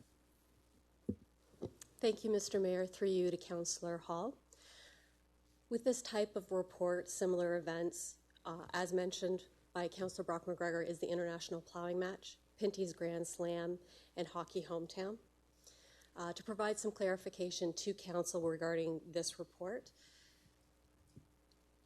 Council, just to help remind you, there is a grant, the Community Partnership Fund. That grant provides 50% of an event's expense up to a maximum of $5,000. That is only for events that are non-fundraising. So things like Cherry Fest, the Erio Car Show, there's too many to name right now, receive funding through that stream. The reason this report has come before Council is because of the component of fundraising for the three charities, the Chatham Treatment Center, Children's Treatment Center, hospice, and the Foundation for the Health Alliance. That's why this report is being treated somewhat different than other events and has been brought forward to Council for consideration. Okay, thanks, Amy. I also want to share a little bit of feedback. I got a lot of feedback on this issue from people in the Wallaceburg community. One person who was involved with multiple groups in Wallaceburg said this recommendation sets a bad precedent, that exactly what Councillor Latimer rose. Another person added that there are many not-for-profit organizations and volunteers that put a lot of time and effort into special events. Others have asked, would other events get their similar fees waived for their events? Others have pointed out that, and as Amy just referred to, there's other funding streams available. Some more feedback. What would the rationale be if other event organizers were denied this special funding? I also want to draw Council's attention to a letter that we all received last night through email, and I think it's all on everyone's desk as well. It was written by Paul Danino. He's a director of WAMBO, and Paul illustrated the views of the board of directors of WAMBO, which I'm a member of. He outlined the group's frustrations with the recommendations after seeing it. Now, I've spoken with Judy as well prior to the meeting, and she said that Paul's letter and its content would be noted in the minutes tonight. I won't go through the whole letter, but just to kind of wrap up with how Paul concluded it on behalf of WAMBO. With all this, this is according to Paul and on behalf of WAMBO, council should not support one event in this manner and not provide the same support to others. He says council could pass a motion to waive all municipal charges for all events and festivals and provide the same level of funding, services, and personnel on a proportionate basis at no charge to the respective events. I'm not going to move that tonight, but I do question the precedent that this sets, and I don't think it sends the right message to other volunteers across the community. Thank you. Councillor Harrigan. Thank you. I just wanted to comment a few things about this event, which I'm really excited to and will be supporting that we do contribute to it. This event is being designed very much thinking about Chatham-Kent. So I recognize and appreciate that there are great festivals in communities all across Chatham-Kent that are also supporting not-for-profit organizations in those small communities, like the food banks, for example. But the Chatham-Kent Health Alliance, the Chatham-Kent Children's Treatment Center, and the Chatham-Kent Hospice are all organizations that support individuals who live all across CK. I can talk about my own life story, parenting and birthing children at CKHA, and then taking them for their hearing test at the treatment center and receiving those services. So really, I think those organizations will touch everybody in CK at some point. And I think the scale of the event, Amy, to your point, we have programs that provide smaller scale festivals and events with opportunities to get those grants and then to allocate those dollars. I believe that it's a $10,000 cap, or it's quite a large cap for some of those funds. So for the scale of those smaller community events, so for example, that might impact the community of Tilbury of a population 4,000, that's a very appropriate level of commitment. Here we have something that is going to impact and be open to all of CK. And I imagine we'll have some great conversations about creative transportation so that people in the rural communities can get bussed in like we have with other major events in a way that benefits all of CK. So I just wanted to call that to our attention, and I don't want to I certainly don't want to take away from the smaller community groups and the events that they're doing, but I do think we need to recognize that the scale of this event and the service and the reach of the organizations that are benefiting it really do benefit each member or all members of Chatham-Kent, not just members in one particular community. So I would hate to turn this into an us-them conversation about who's getting what dollars from where. Councillor Thompson. Thank you very much. I would actually like to echo what Councillor Harrigan and Councillor Brock McGregor said. If this is precedent setting, and honestly I don't really believe it to be, but if it is, this is a roadmap of saying if you want $84,000, here's how you go ahead and do it. You make a huge event. I have an event you don't see every single year. I don't imagine Mr. Myers is going to do this for his 41st. And I don't think Retrofest 41, to be quite honest, or Retrofest next year is going to compare to this year. Really happy, actually, to support this. Got a little bit of a personal note to it. I I asked my wife to marry me at the 25th, so I'm really looking forward to the 40th this year. And I was looking, and to Councillor McGregor's point, when you start going through the numbers, I was looking at the numbers the other day and looking at the Capitol Theatre one, and I'm like, why are we putting $17,400 aside? And originally, that doesn't make a lot of sense, but then you come to realize it's so we can put all of the proceeds from the concert into one of those fundraising streams. I believe that one's for the foundation, but Children's Treatment Foundation, but don't quote me. So this is a great opportunity to really piggyback on something that we might not have had an opportunity to do so. I really honestly like how broken out this is, because it gives you a good chance to see exactly where the money is going. I'd love to see it for all of the events, but I understand on the smaller ones that could be kind of difficult to do. We're not leaving the other smaller communities out. We have funding streams for those events, those smaller scale events like Councillor Harrigan mentioned. This is something on a different scale that we have done before and will be asked to do again. But we look at these as one-offs because that's exactly what they are, one-offs. So I'm looking forward to supporting this. Okay, we still got a lengthy Councillor Crew. Sorry, Councillor Crew, followed by Councillor McGrail. Thank you, Mayor Caniff. I just had a couple thoughts around the budget line, but Councillor Thompson clarified that it would go back into the charities, correct? That's why we put those lines. I was thinking, why don't we just donate it? I agree that I'm going to support this because this is one unique event, and when we talk about, other community festivals and things being included, I think that moving the Retrofest that weekend to accommodate it brought all that in together. The Thamesville Threshing Festival is that weekend. There's an event in Pancourt, so Chatham-Kent is going to be moving. And if you think there's nothing to do, try to find a weekend where there isn't something from this party celebrating 40 years of Rob Myers put us on the map, and we are the classic car capital of the world. And now with him being partnered with RM Sotheby's, we are really a world-class home for his organization. And I'm just going to give a little plug for Rob Myers. We're not friends. People seem to think that we hang out together, but we don't. But this guy will donate to charities or groups and doesn't want you to say his name ever. Don't say where you got it. I don't want any recognition. And he does that across Chatham-Kent, and it's usually for families and children. This type of event couldn't be put on without the contacts and the relationships that Mr. Myers has built and brought to our community. So I, for one, want to celebrate him. I know this is going to be a logistical nightmare for everybody involved because I know the work that Fanny did with the 25th and how she was ready to have a mental breakdown, but she got through it, and I'm sure she'll get through this one. And I've talked to a lot of the service providers that, I'm in close contact with, and they're going to have a lot of work and challenges ahead, and it's a community coming together to celebrate. This is something that we should be celebrating and not breaking it to a one-off. I think that, if Wambo come and said, we want another $10,000, I sure would put my hand up for that community as well. So I'm going to support it. I probably had a few other things, but I've got it. Bye. Councillor McGrail, followed by Councillor C. McGregor. Thank you, Mayor Caniff. I guess the only thing I struggle with it, and knowing that, the Pancourt tractor pulls on that same time, and the Thamesville Thrashing Festival, and the Erio Classic Car, and we're through this whole budget. We're giving, there's transportation to this particular event.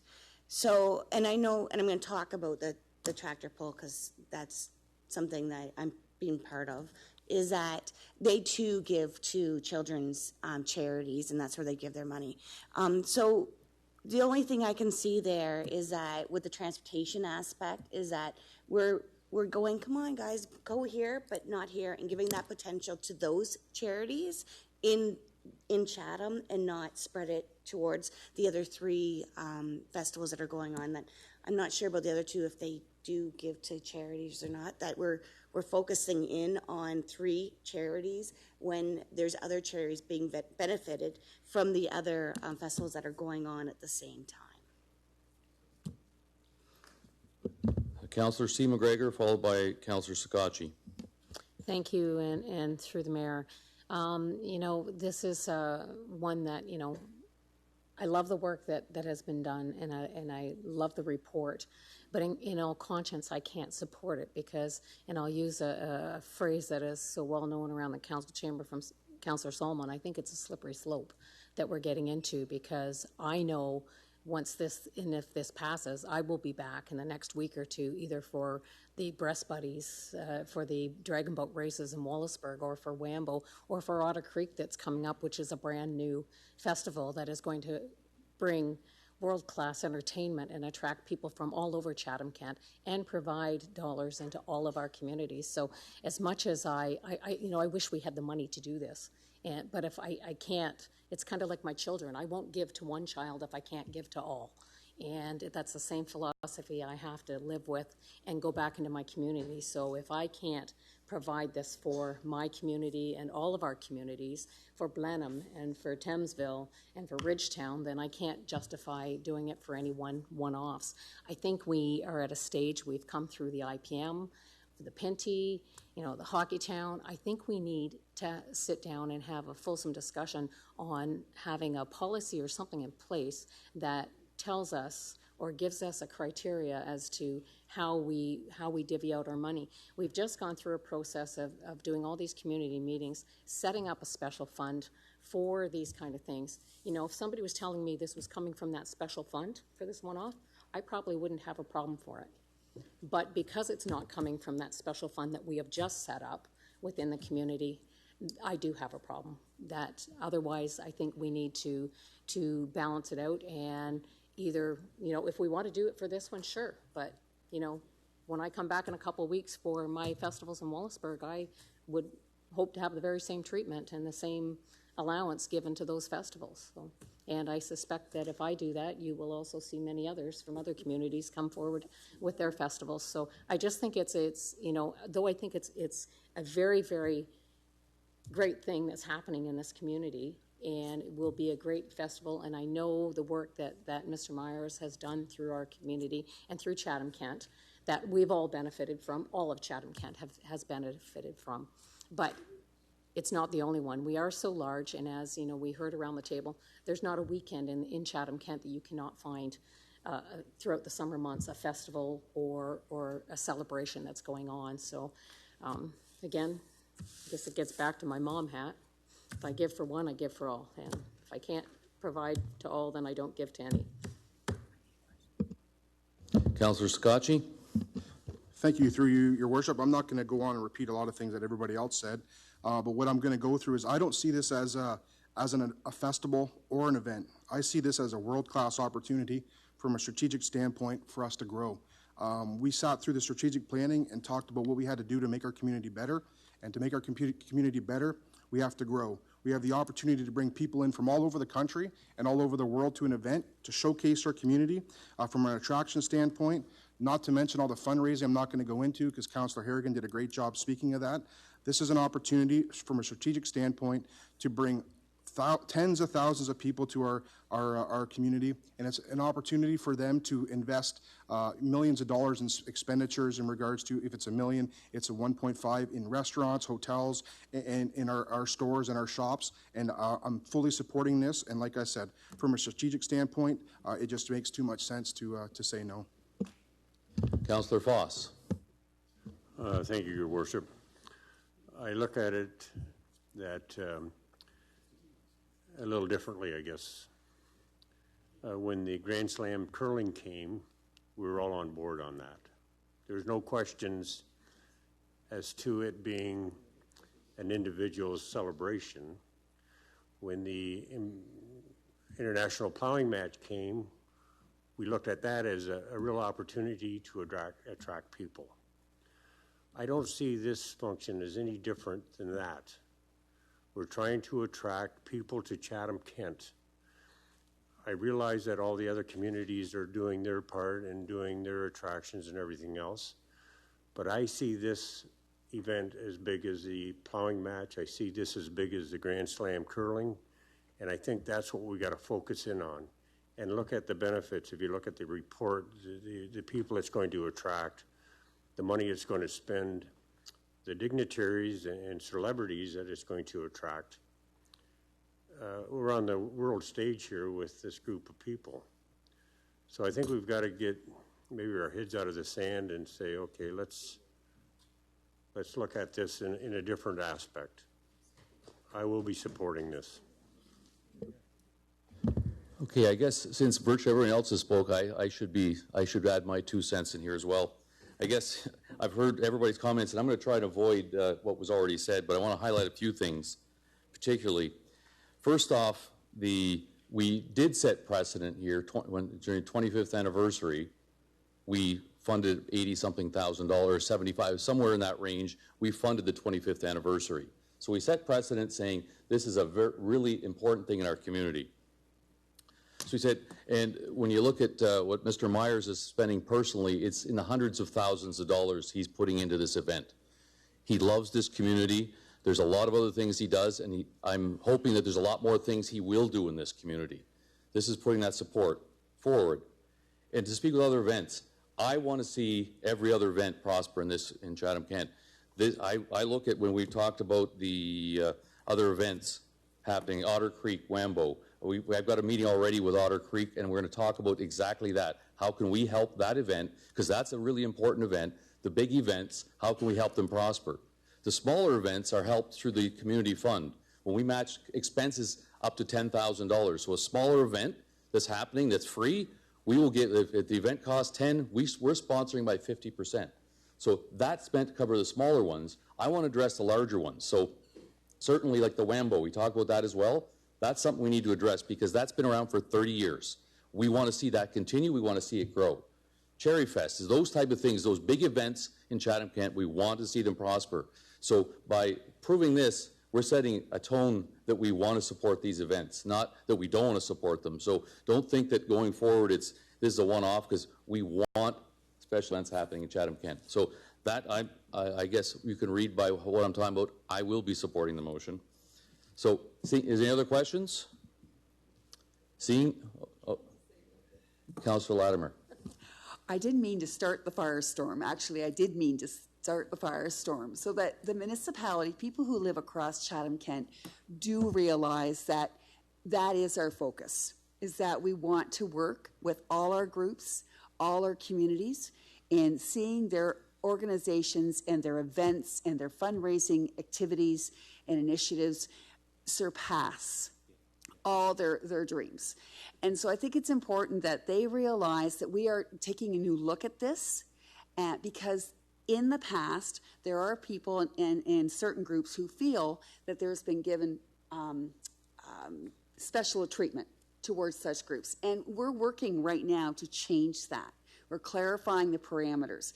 And I think that's why I wanted to have this discussion and open, so that people realize we are setting a precedent, and that precedent is that we want to work with you. Just because if you want $85,000, if you want $8 million, good luck. But whatever you need, please bring it to us, and we will work with you to try to achieve your goals. Okay, seeing no other questions, we'll put it to vote.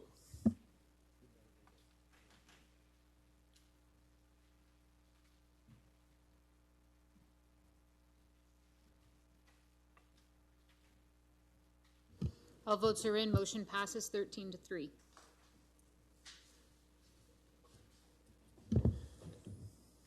Item 17, community development. Item 17A, community fire safety briefing. We have a brief from Chief Case. Thanks.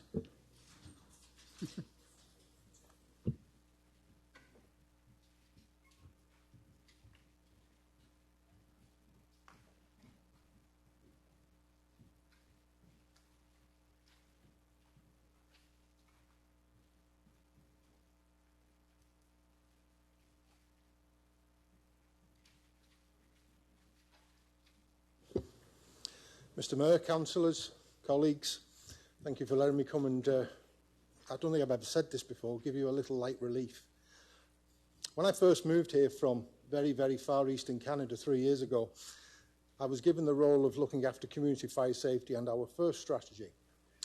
And over the past 3 years, we've changed the way that we do that. So we thought it'd be a good idea to just come and give you to follow my boss's words, brief as to why we're doing it. This is the face of Chatham-Kent Fire you'll be aware of. So here we have both the full-time and the volunteer sector working throughout the day. This is the noisy bit of the operation.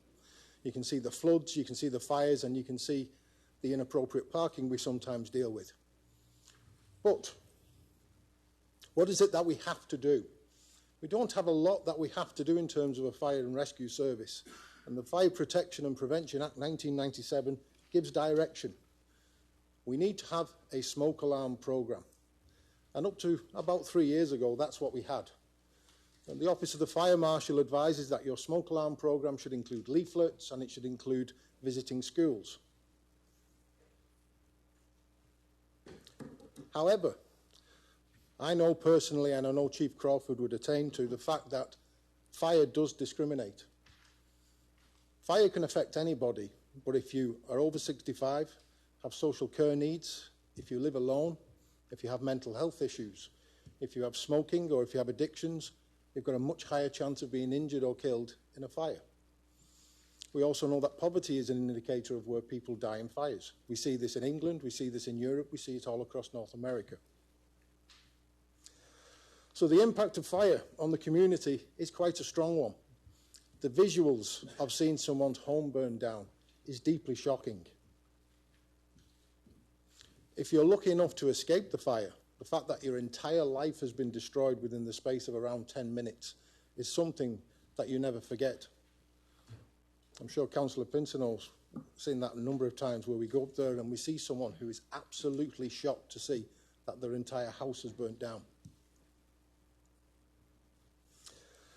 So in 2017, there were 73 fatal fires recorded across the province. 73 fires where people lost their lives.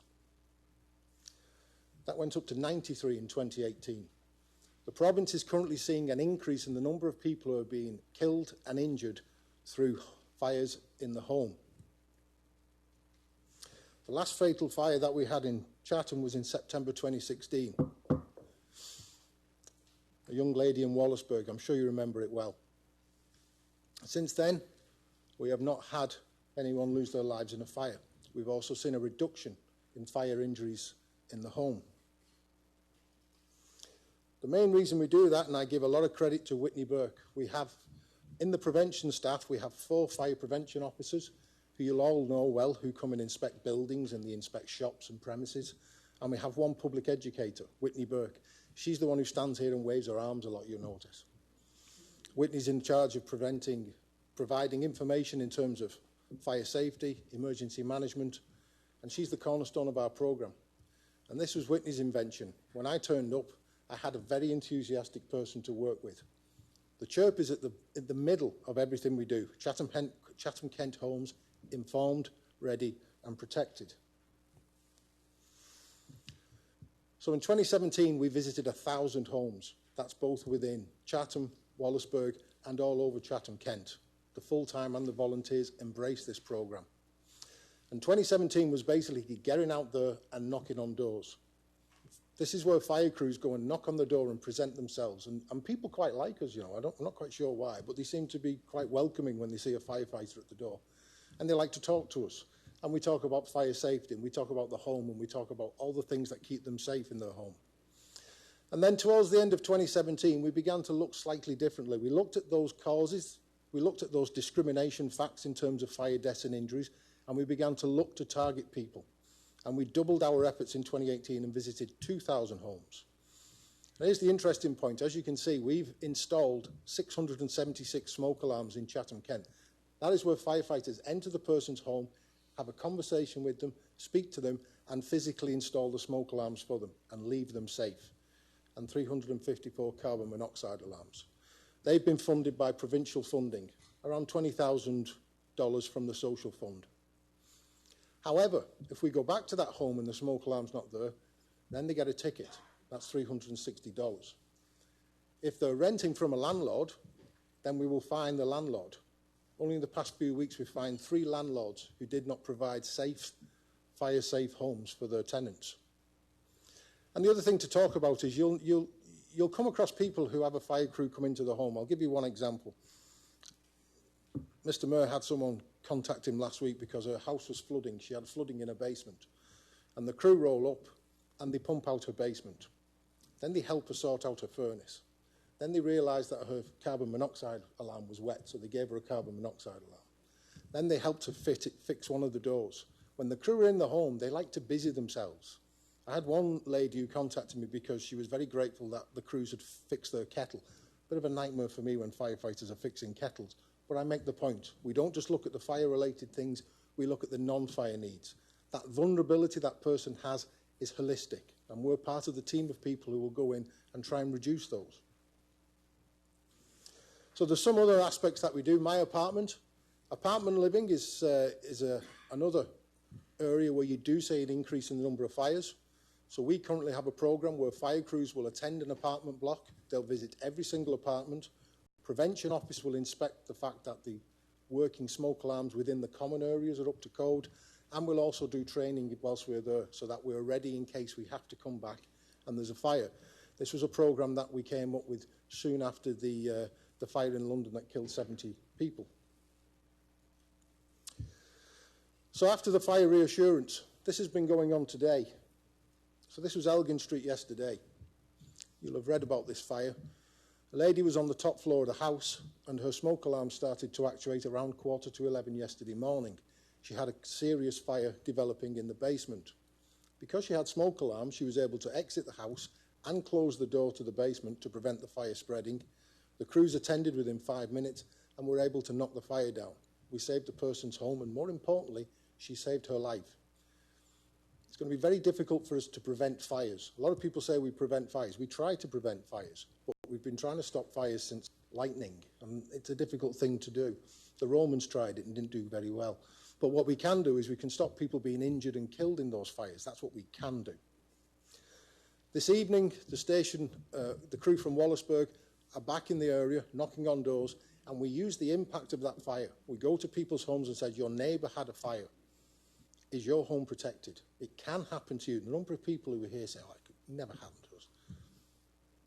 How many times have you heard, I never thought it would happen to me? Every time. So we go there, we knock on the door, and we use that impact to say, let us come in, let us give you smoke alarms if you're eligible, let us make you safe.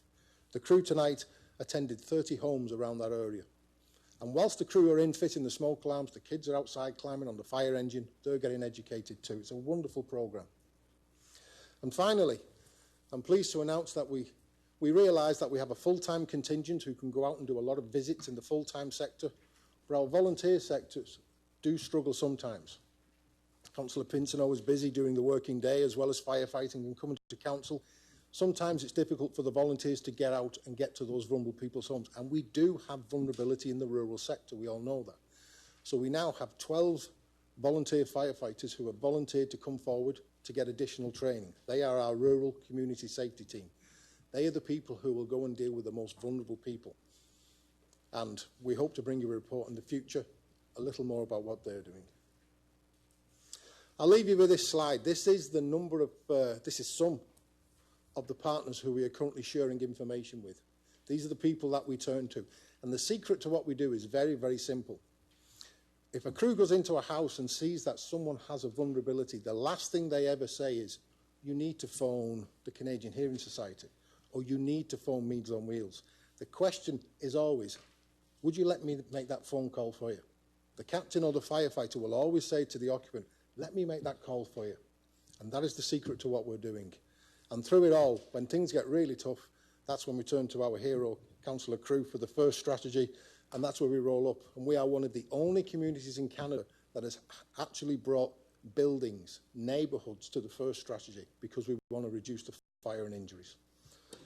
Sir, I hope that was brief enough. I appreciate your time, and I'll take any of your questions. Any questions? Oh, Councillor Pinsonneau. Thank you, Your Worship. Yeah, over the years, our fire prevention has improved tremendously. And most, when you do go door to door, most residents are welcoming you in, and a lot of the little old ladies want to talk for a while, but you find out if they have a working smoke alarm and a CO detector. CK does have great equipment. You know, safety first, and we want for nothing in the department. It's they make sure we have to do the job. Mutual aid between departments is good now. That's always an option, especially on a working fire where you can bring in another department for manpower or any equipment as well, just so nobody gets too fatigued. And in the rural, I see the medical assist that the fire department does as a big benefit. They, you know, when the ambulance is going to be more than 10 minutes away, they can get there, get oxygen on, or if it's an accident, you can get a collar on. But anyway, I think it's fire department's come a long ways, and probably since amalgamation, and everything's going in the right direction. You guys are doing a good job. Thank you, sir. Councillor Latimer. Well, I just wanted to echo Councillor Pinsonneau's words. Can't thank you enough. You had a bit of a rough weekend, and I must say, every time I read your reports, it's just, I thank God for all the firefighters across Chatham-Kent. Thank you for keeping us safe. Through you, Mr. Mayor. Thank you, Councillor Latimer. The crews have worked incredibly hard, especially in Wallaceburg. It's been an interesting place to live, Wallaceburg, over the past few days, but luckily enough, we've had some serious fires. We have had some serious fires, and nobody has been injured. That's the main thing. Councillor C. McGregor. And again, I'd just like to thank you for all the work that you did do in Wallaceburg. You barely got out of Wallaceburg before you were called back again with both your crews. So we thank you very much for all the work that you played here. This little door knocker, though, has of interest to me. Is this simply what you use when you're going out, or is this being distributed a little more widely? This is a great little piece of information here. So the reason I've handed those out with the assistance of the chief is, if you know anybody who would like a home safety visit, that is the number to call. Those are what we use if there's nobody at home. We hang the door hanger, but we do provide. Whitney's got thousands of them. If you'd like any number of them, I can get them to you. thank you. I wouldn't mind getting a little bundle. Thanks. Councillor McGrail, followed by Councillor Crew. Thank you, Mayor Caniff. So I was just reading this, and how it starts is your home protected from fire and carbon monoxide? I think so. I'm not sure. And I guess what I'm getting at there is that, you know, as myself, I still have a lot to learn is my home safe? Am I doing the proper procedures?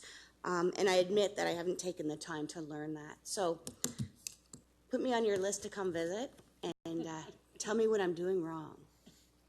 Thank you. Through you, Mr. Mayor. There's a few things, a couple of points we find is people don't realise your smoke alarms have got an expiry date. They can only last 10 years. And every time we go to a home, we usually find that the smoke alarms have expired. But the main thing is, it's the visit isn't so much as coming putting the smoke alarms, it's the conversation with the firefighters. The firefighters will have that conversation. They'll look at, you know, they'll answer questions. And some of them are quite pleasant to talk to as well. And they'll be delighted to come and visit you, Councillor McGrail. Please, very much. Come. Councillor Crew, followed by Councillor Wright. Thank you, Mr. Mayor. Chris, do you have any numbers about the impact of the CHIRP program yet, or any of the programs that you're doing? Do you have can you give us any stats for improvements? It's hard to weigh prevention. Through you, Your Worship. You'll recall the Chief brought a budget ask which was for a new information management system, because we realised that our programme surpassed our information management system.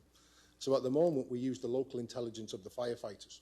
But what we'd like to do is to improve our intelligence that we gather from community fire safety work. At the moment, we gather a lot of information from fires, but not a lot from going out and doing the community education work. So thank you for highlighting that gap in our armoury there, Councillor Crew. We're hoping that when we implement our new IMS system, it will give us exactly that. We will make information-led decisions, less of the finger in the air, and hope we're getting it right. But for now, we're happy with the results. Okay.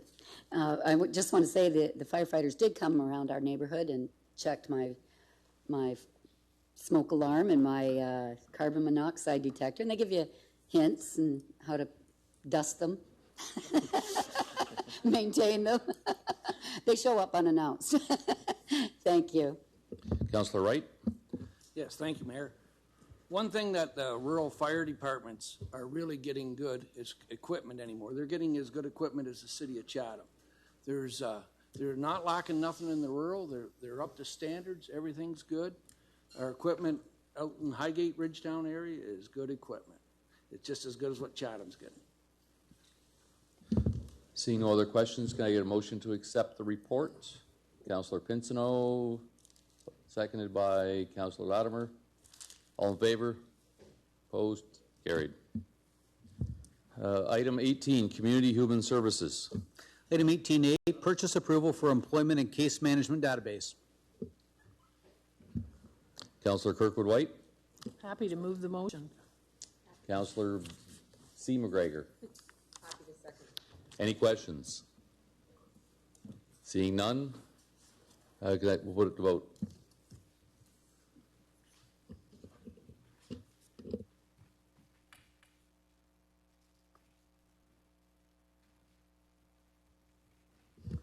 Councillor Pinsino? Councillor Bondi? All votes are in. Motion passes 17-0. Item 18B, motion by Councillor Thompson regarding affordable housing projects. Councillor Thompson. Thank you very much. I will be actually pulling this motion, and I will explain why. I'm stalling a little bit to give Bruce some time to walk. He's here. I don't need to stall any longer. So, in a nutshell, there's been a lot of work that I wasn't aware of, some that I was going on behind the scenes. There's a report that's being drafted already. I didn't want to double up on work, but at the same time, I thought it was probably worth the opportunity to give Bruce a chance to update council on exactly where we are going with not only the motion, but how the motion's kind of redundant in the first place.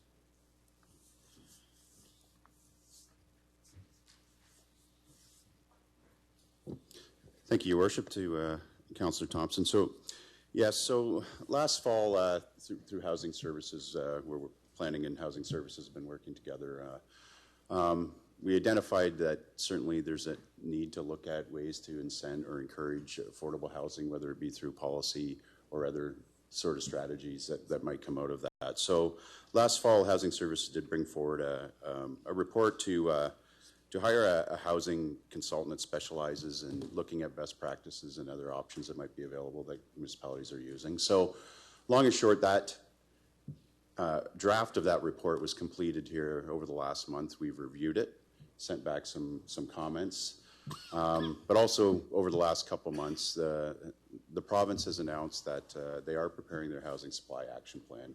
Out of that's going to come a number of strategies and policy recommendations as well, some of which may be redundant to what we're looking at here. So with that, I've suggested that we just pause and wait a little bit to see what comes out of that. I'm fully expecting that housing supply action plan will be introduced. They said in the spring. The House rises in 1st of June, so I'd expect that to be here in the next, maybe this week. Okay, so we will be addressing things like the speed in which it takes to get these projects moving forward, the development costs, as well as not only from rent protections and the mix of the restrictions in the planning. Just give me a little bit of confidence that we will be discussing all of those items when that report comes back. Yeah, so that's what the province has noted. Several things. They're looking at housing supply in general, right? They're trying to increase the supply with the idea it will drop the affordability in general across the province. So they're looking at things that consulted on speed, development approvals and policies. This could be in a number of pieces of legislation, Planning Act, I've heard Development Charges Act, Residential Tenancies Act. They're looking at a number of different things to streamline approvals as it relates to housing and potentially how it relates to other development as well. Mix, they're looking at, are there too many restrictions in terms of how we zone or regulate different types of housing. We've seen that here in the past, for instance. That's another thing we may see some things on. Obviously cost, it kind of speaks to the nature of your motion, Councillor Thompson, in terms of all types of fees and development charges, whether it be municipal, but it also could be provincial fees as well. And then looking at things at rent and innovation. So those are all the types of things I anticipate we'll see out of this, and from there we'll take our lead and report back to council. All right, I guess my only final one would be, do we have any idea roughly when we could potentially see that back? As mentioned, I'm hopeful to see, kind of dependent on when we see something from the province. So Okay. we'll certainly advise when I'm sure everybody will be aware when All it right. comes out. Again, thank you so much. Okay, thanks. Okay, 18C. 18C, motion by Councillor C. McGregor regarding public health services. Councillor C. McGregor. Thank you, and through the mayor, all of you have my motion from 2 weeks ago in front of you, so I'm not going to read the entire message again, other than to maybe talk a little bit about what we've been hearing and seeing in the media in the last number of weeks since April 11th. It seems, I know it's only a couple of weeks ago, but for me it seems like it's been going on for a very long time at this point.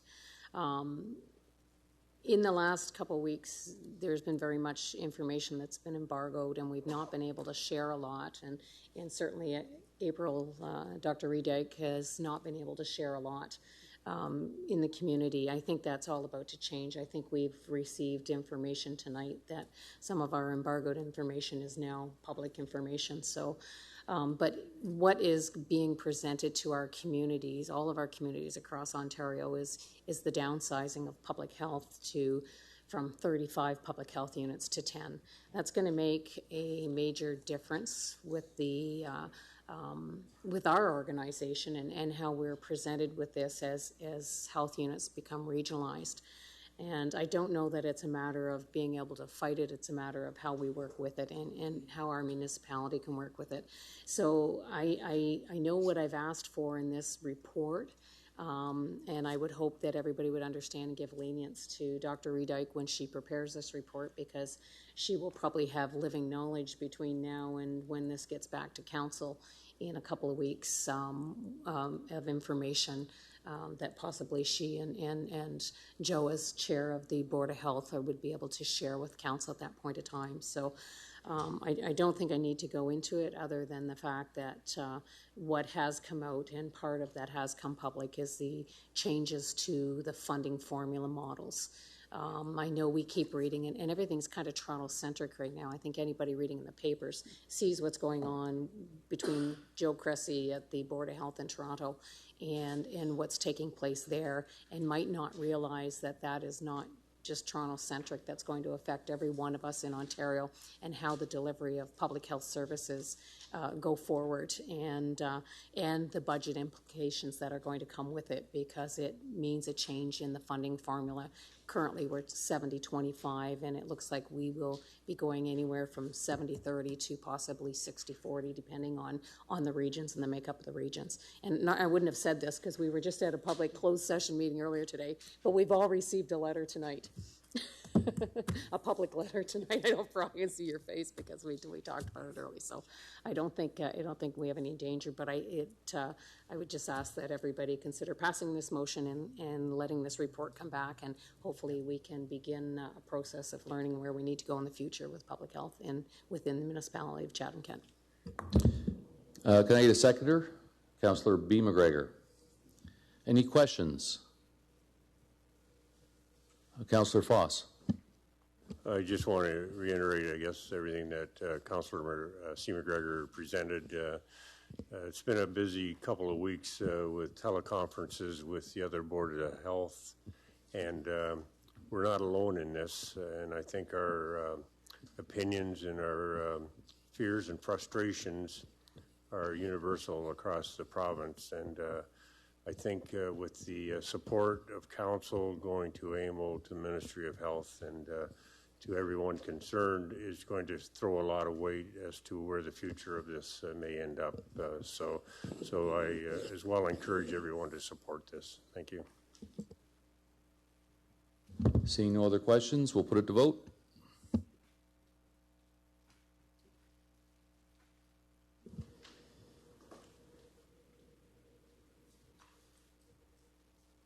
All votes are in. Motion passes 16-0. Item 19, Infrastructure and Engineering Services. Item 19A, 2019 Outdoor Pool Life Cycle Projects. Councillor Oche. I would like to move this motion. Councillor Crew, I'll second it. any questions? Councillor Wright? Yes, thank you, Mayor. I had one here on the 200,000 that were taken out of the reserves for the pool.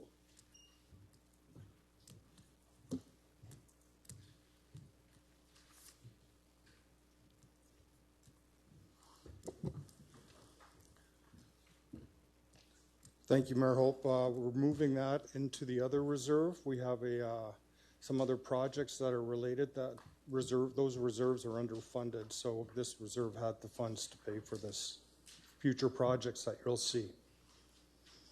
So this is emptying our reserves for the pools down to 107,000? For this year, correct.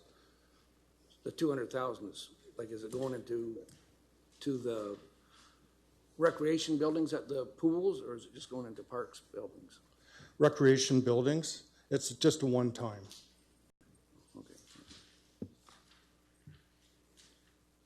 Seeing no other questions, we'll put it to vote.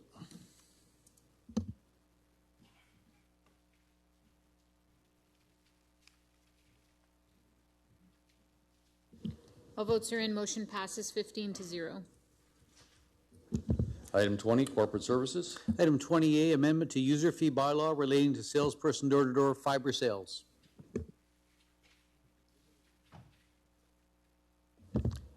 Councillor Crew, I'll move the motion that the user fee bylaw be amended to include a fee of salesperson door-to-door fiber sales, 3-day max initial, $25. Councillor Kirkwood-White, Happy to second the motion. any questions? Councillor Foss.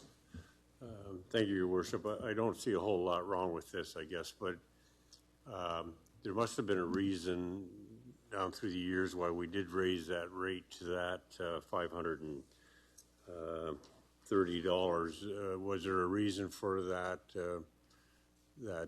we raised it that high and all of a sudden we're just going to drop it to 25 and that would include everybody that wanted to be a door-to-door salesman, I guess, type thing? No, it's just for fiber sales.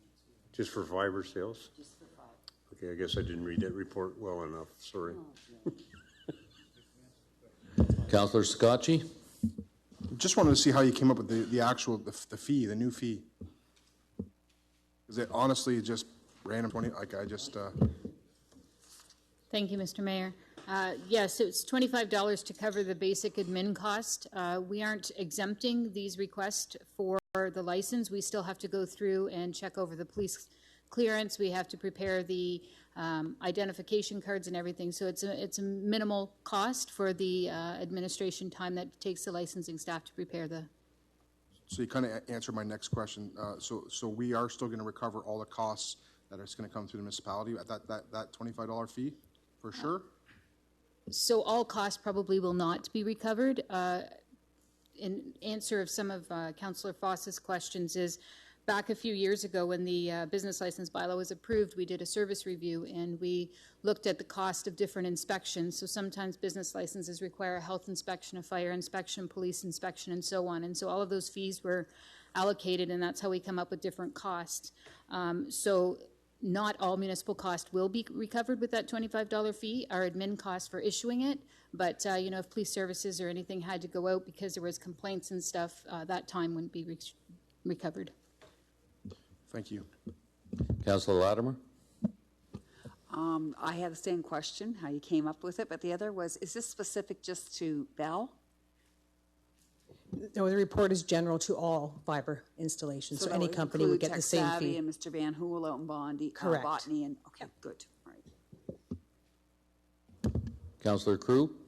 Just quickly, this goes back a while ago when we were having a problem with door-to-door salesmen and people feeling threatened, and that's when we brought this up and this large fee was implemented. And the reason that I moved this motion is because I believe that we need to allow these people to go door to door in the rural communities, because we need to have that mechanism so that they can get the word out about the fiber opportunities in our community. Councillor Bondi. Okay. Councillor Pinsino. Thank you, Worship. This does just pertain to the fiber sales, correct? Through your worship, yes. Okay, so the 530 is still for Everyone, vacuum everyone salesmen? else that's not already under the Consumer Protection Act that can't go door to door. Very good. Yeah. Thank you. Seeing no other questions, we'll put it to vote.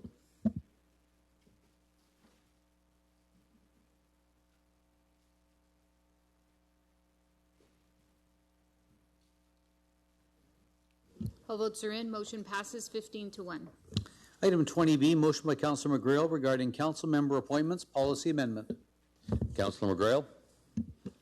Yes, I'd like to pass the motion. Is that where I start? Okay, sorry.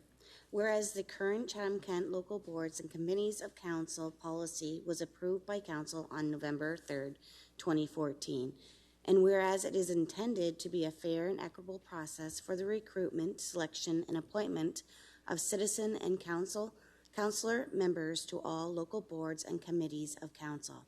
Therefore, I move that the current policy be amended to include 5.9.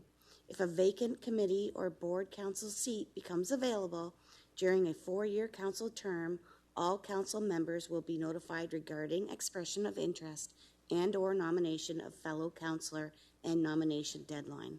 The mayor at the following council meeting will ask all nominees if they wish to stand for this committee. Should there be more volunteers than required for any position, it will be decided by using a vote format during the open session meeting of council. I have a seconder. Councillor Thompson, questions? Seeing none, we'll put it to vote.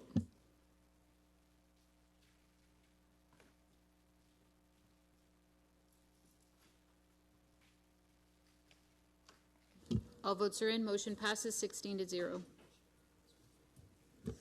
Item 20B, motion by, beg your pardon, your worship, I got ahead of myself, closed session of reports. Item 21, closed session report. We didn't complete it, so we're going to be going back afterwards.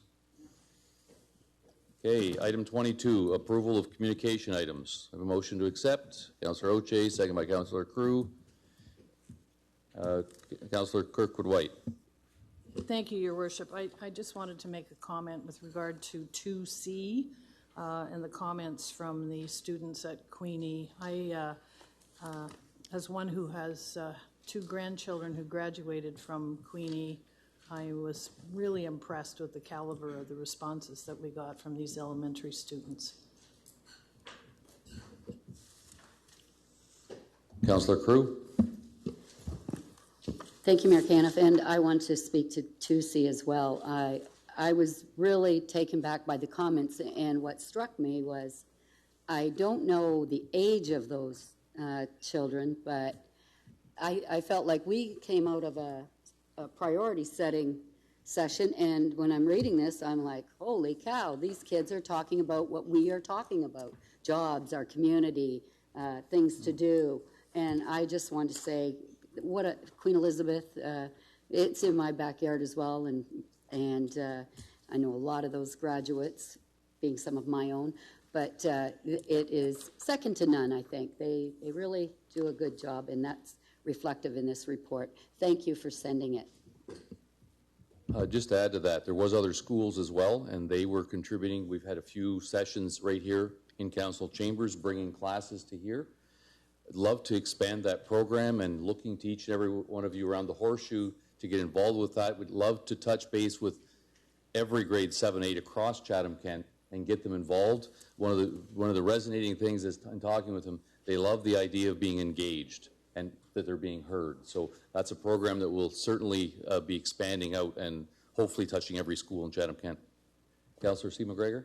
I was going to bring this up just under non-agenda, but since we're here and on this, it was similar to Holy Family School in Wallaceburg, which Councillor Hall and yourself, we attended the read-along program, but we also were invited earlier this year when they were learning about their local politics, and they'd actually had a visit to the council chamber here because the kids in the class were so excited, telling me they sat in my chair, and but it made a really big impression, and I think it was the questions that were coming out of this grade 4 or 5 class totally amazed me, and the engagement they had and the interest they had in affairs that were happening within the community. So, kudos to that program. I hope we continue to do that and expose all of our children across Chatham-Kent to that.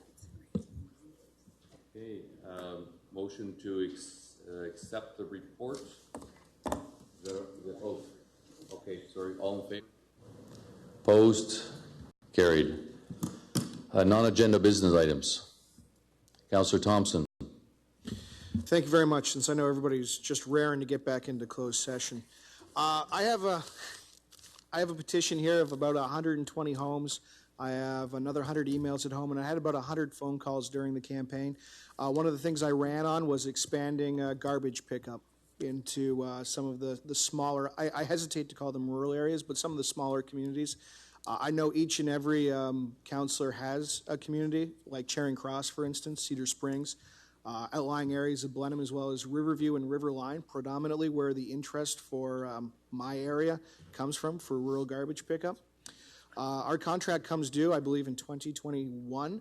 And just looking to staff, I've spoken to Mr. T-Bear briefly today in regards to where do we go to get these residents that want this garbage pickup expanded. How do we get that done for them?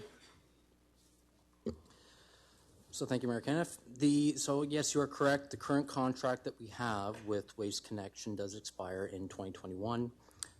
Basically, all requests can get forwarded to our department, which then we forward it on to Waste Connection to determine if it can be incorporated under the current contract terms and if it can be accommodated under the current municipal rate that we have.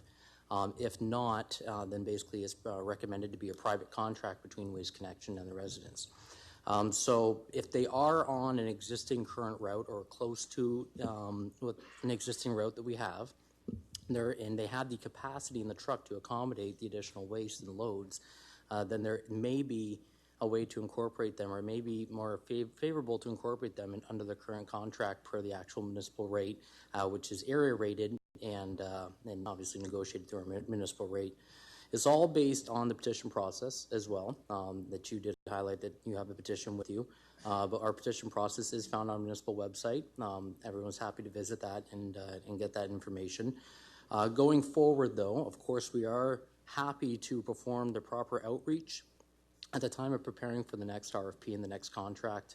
When it does expire in 2021, we're going to be working on that it expires at the end of 2021, so we'll likely be doing all this outreach, public engagement, surveys, PICs, and then reporting back to council ultimately what the recommendation is from the public, what the feedback is from the public, and how we should proceed with that contract structure in 2021. Okay, so how do I make sure that that will happen, or how does any councillor make sure that will happen, that outreach will happen for the expanding garbage pickup? So so it is something that we have identified on the book to do. Okay. Of course, the recommendation to for maybe a motion or anything of that nature to just therefore have it documented, but it was identified as something, and even prior to this discussion, my follow-up with Thomas Kelly and with Tim Dick, that's something that we were planning to do for this next round of contract. Okay, so again, just briefly on the timelines as far as when do you expect to start entering into those contract negotiations, just so everybody, all the councillors, especially the rural ones, just are aware of the timelines. So with respect to the current contract ending in late 2021, we will start working on this contract at the beginning of 2021 to start coming up with recommendations about how to proceed with the RFP for that we're prepared for the beginning of the next contract, which is, I believe, early 2022. Okay, yeah, Councillor McGrail just made mention that Pancor also interested in getting that garbage pickup. So I look forward to it. It's something I'm going to continue to just touch base with you on. And so, again, I guess for every rural councillor, it's something you tell the residents, because I have gotten a lot of calls in regards to how do we expand that. Even in Blenheim, it's weird. If you know Blenheim very well, there's a little section of Fargo Road where it just stops. One house gets garbage pickup, the other house doesn't. You have to draw the line somewhere. Communication, Highway 40, and again, Talbot on the way out of town. It just stops there. So expanding to bring those fringe areas in, as well as expanding into the smaller communities, is something that I'm going to be very interested on over the next 2 years. Councillor Hull. Yeah, this, thanks, Mayor Kenneth. This goes to Mr. T-Bear as well. I was wondering if you can just provide a quick update on the, related to the Lord Selkirk Bridge construction, but specifically the Murray-Riom intersection, which I understand is underway. But if you can provide a bit of an update on that, as well as the rest of Murray Street. Thank you, Mayor Kenneth. So yes, happy to report that the temporary traffic signals at the intersection of Murray and Riom are now installed and are functioning. This is to help and accommodate the increased detour traffic associated with the bridge closure. We were ahead of schedule with getting these opened. So we're happy to report that, and this is obviously going to greatly improve the traffic flow and the congestion that we're seeing out there with Murray and Riom. One thing that we also want to highlight with respect to Murray Street is that it's kind of jumping on this subject as well, is that the community safety zone for the school on Murray is also in place now, and that it has a reduced speed limit of the 40 kilometers per hour throughout that zone. So what we really just want to highlight and acknowledge here is that that is now a fully functioning community safety zone. Fines are doubled within that area as per our new bylaw, and something that we're moving forward with our community safety zone project. So just respecting the speeds there, I know the traffic signals are going to assist with the speed control, but even following the removal of the temporary traffic signals in September, or in August, I'm sorry, when the project's complete, we're going to be putting the pedestrian signal back in place, because right now it's temporarily bagged while the signals are functioning at that intersection. So just really highlighting that community safety zone staying there, and that's going to be a permanent feature for Murray. That we just want to stress that is in place, and to please respect the speed limits in the school zone that's in that area. With respect to Lord Selkirk, everything that is identified, and we continue to kind of use the platform for public engagement, which is our construction projects website on the municipal website. So everything that's identified on that website, which has the construction end date of August 2019, is still in place. We are anticipating that the bridge will be, one span of the bridge will be open by early May to accommodate boating traffic. So the restriction that we have for in the river with respect to no navigable traffic underneath the bridge, like period, will be coming to an end at that time as well. So that will help with the dragon boats, and it will also help with the fishing season, and of course Wambo going forward. So we're happy. Our goal, of course, is still to accommodate Wambo and accommodate all the events happening, but completion is still targeted for August at this point. Everything's moving along, and we definitely respect and appreciate everyone's cooperation with the project. Thanks, Chris. Okay, first and second reading. Councillor Foss, seconded by Councillor Oche. All in favor? Opposed? The third and final reading. Councillor Pinsino, seconded by Councillor B. McGregor. All in favor? Opposed? Carried. I guess resolution of the open session anyway. I'll pass that over to Councillor C. McGregor. Thank you. I would move that Chatham-Kent Council adjourn to its next meeting to be held on Monday, May 13th, 2019, and that Chatham-Kent Council authorize itself to meet in closed session on that day to discuss any matters permitted by the Municipal Act. Motion. Councillor Foss, seconded by Councillor Wright. All in favor? Done.